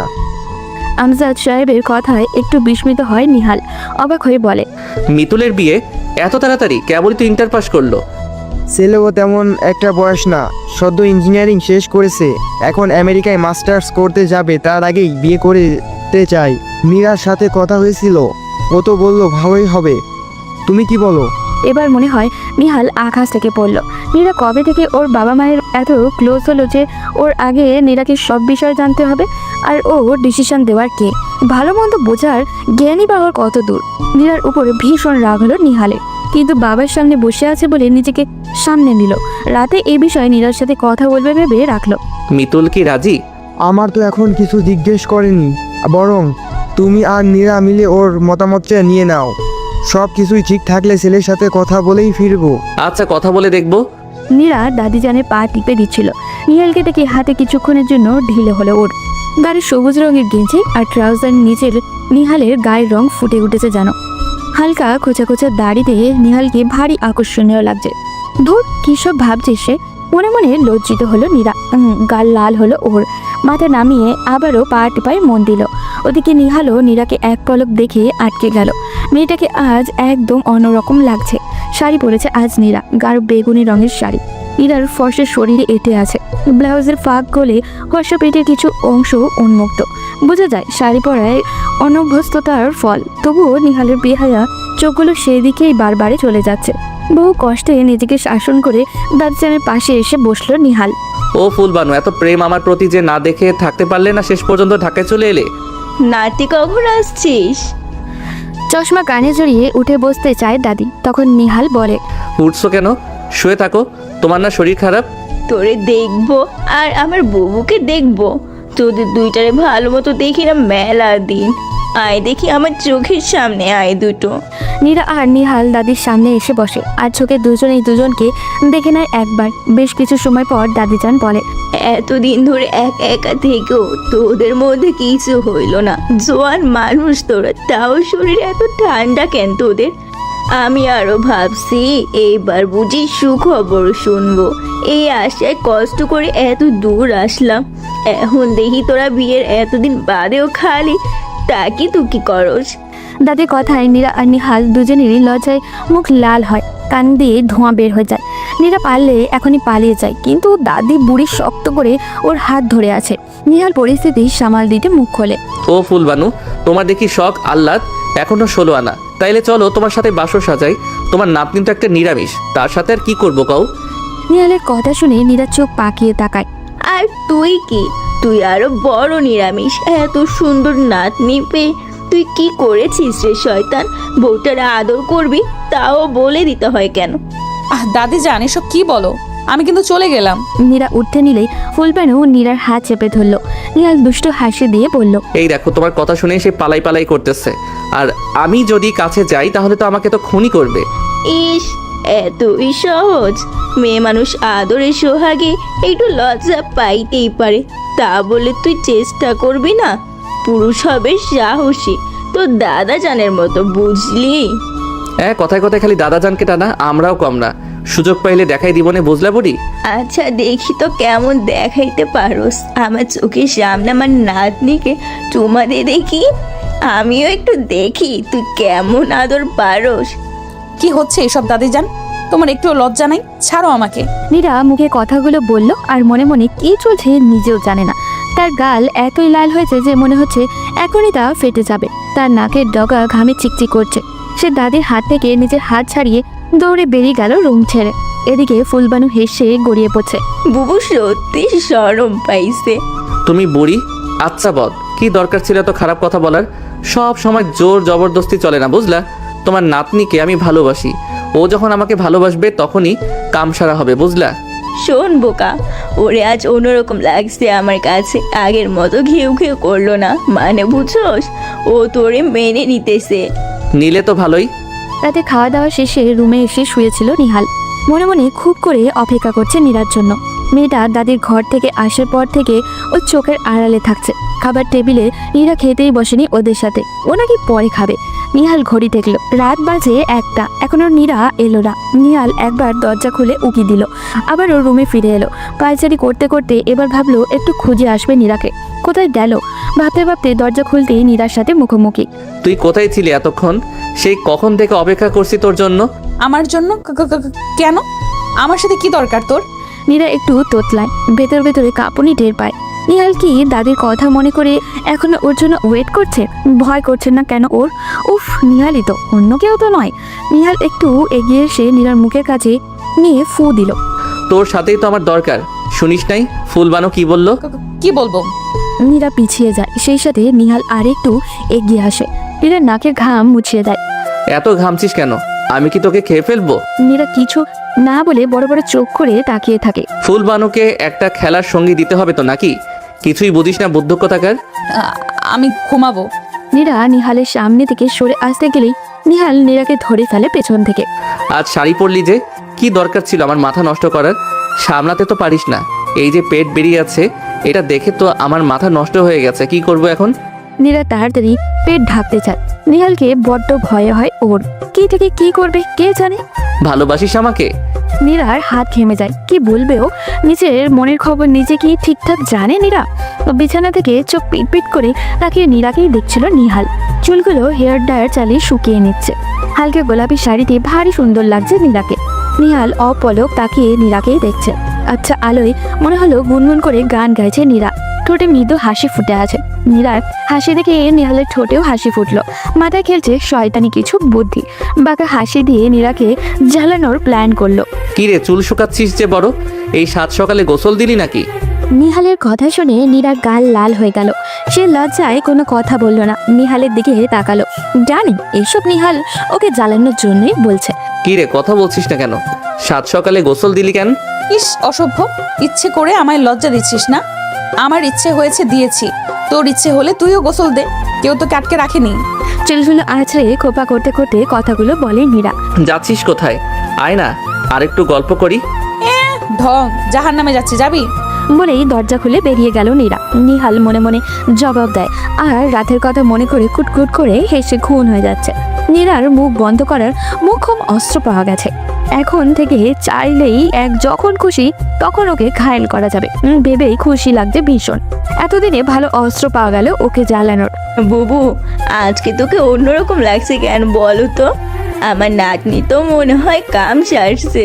ফুলবানু হেসে নীরার খোপা খুলে দেয়, এরপর দুষ্টু হাসি দিয়ে বলে। চুল দিয়ে আদর আদর গন্ধ পাই।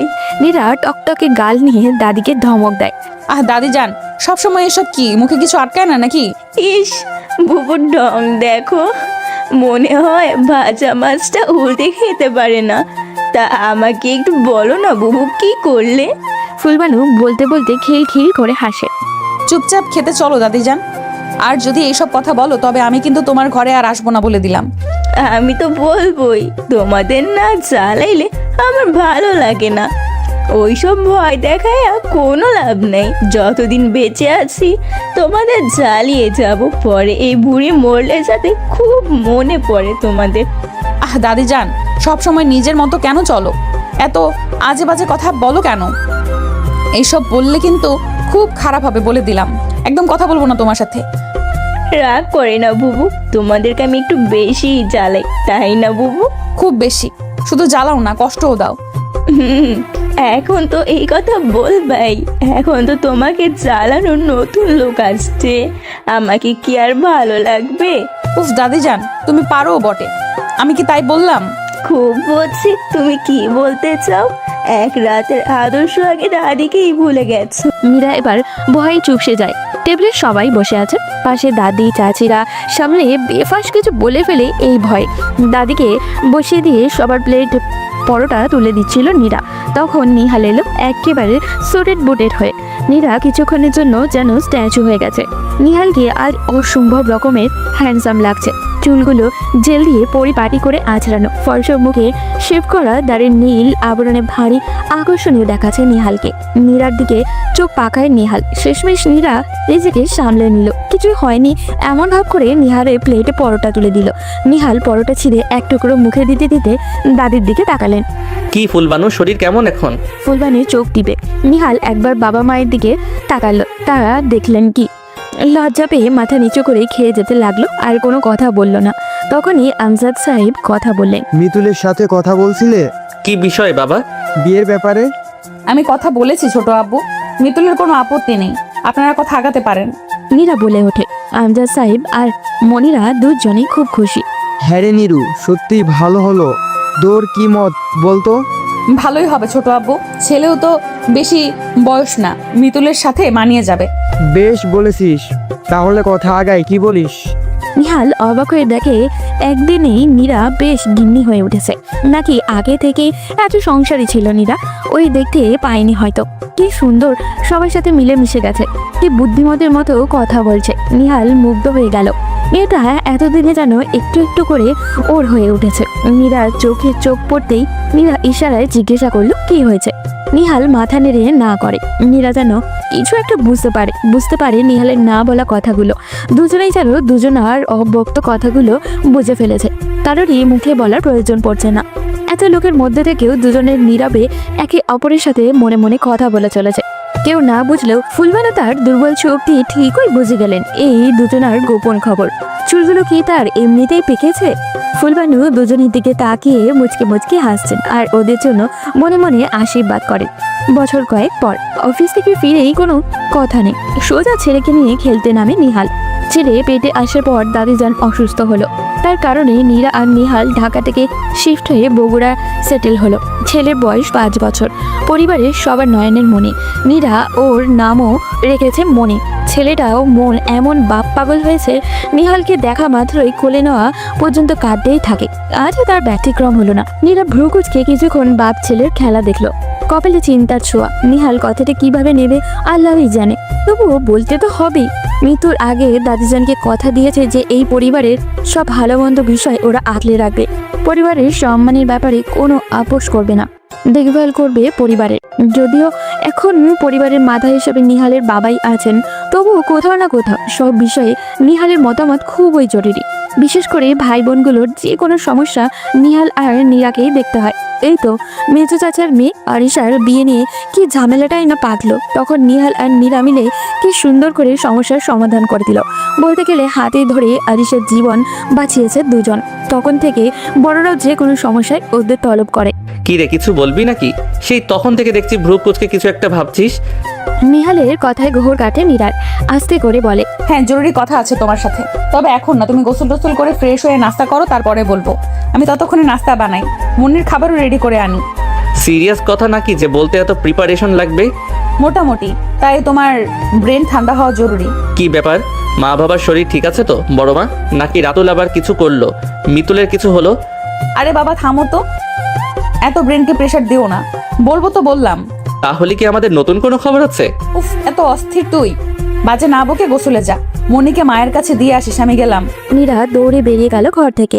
আর কিছুক্ষণ থাকলে নিহাল আরও কি বলবে কে জানে।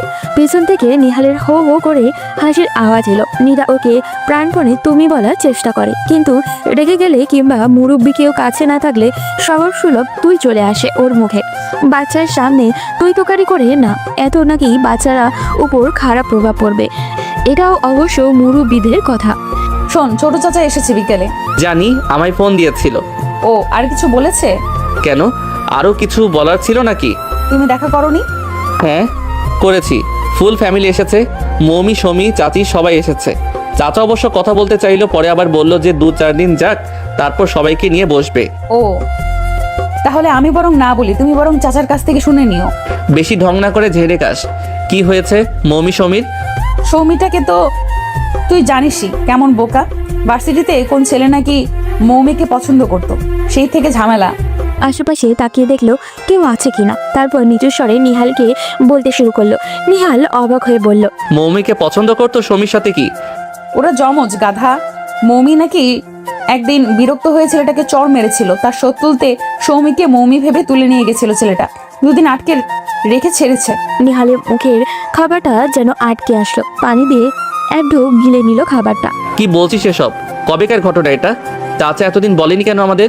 দিন 10 আগের। বলবে কিভাবে বলতো? এত শখ করে মেয়েদের নিয়ে ঢাকায় গেল, এখন এরকম ঘটনা সবার সামনে মাথা হেট।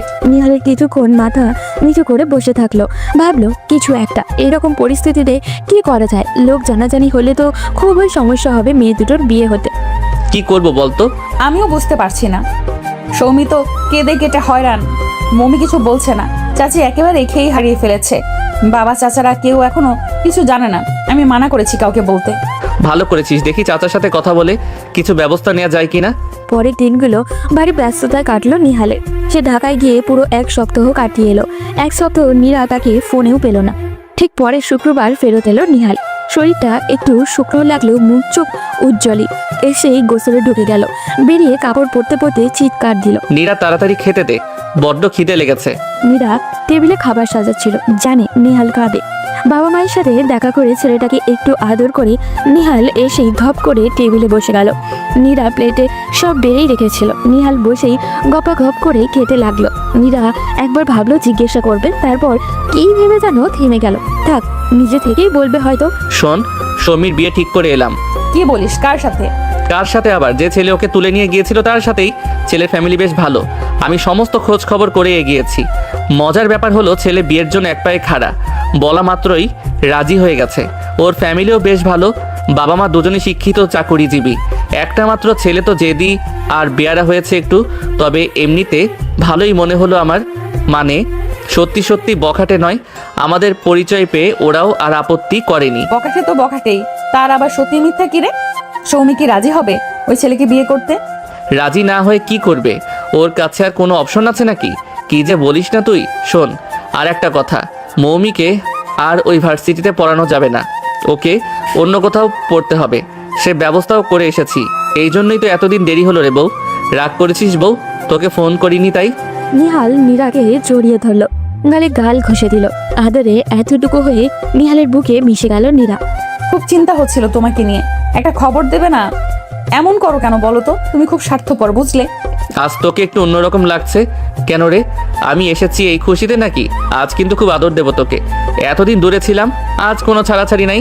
উফ, এত অসভ্য কেন তুমি? সব কথা মুখে বলতে আছে, আজব একটা মানুষ। নিহাল নিবিড় করে জড়িয়ে ধরে নীরাকে, চুলে মুখ ডুবিয়ে ঘ্রাণ নেয়। নীরা শিউরে উঠল। অদ্ভুত ভালো লাগায় মুখ চোখ লাল হলো, কিছু বলতে চেয়েও পারল না। নিহালের দখলে নীরা। দুজনেই নীরব ভাষায় ভালোবাসার আদান প্রদানে ব্যস্ত। সপ্তাহখানেক বাদে বেশ আয়োজনের সাথেই সৌমির বিয়ে দেওয়া হলো। ছেলের পরিবার আসলেই ভালো।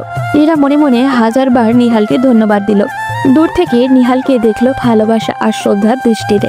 দেখলো ছোট্ট চাচা আর চাচি নিহালের হাত ধরে কেঁদে যাচ্ছে। নীরা বেশ বুঝলো ছোট চাচা এতদিন কি প্রেশারের মধ্যে ছিল।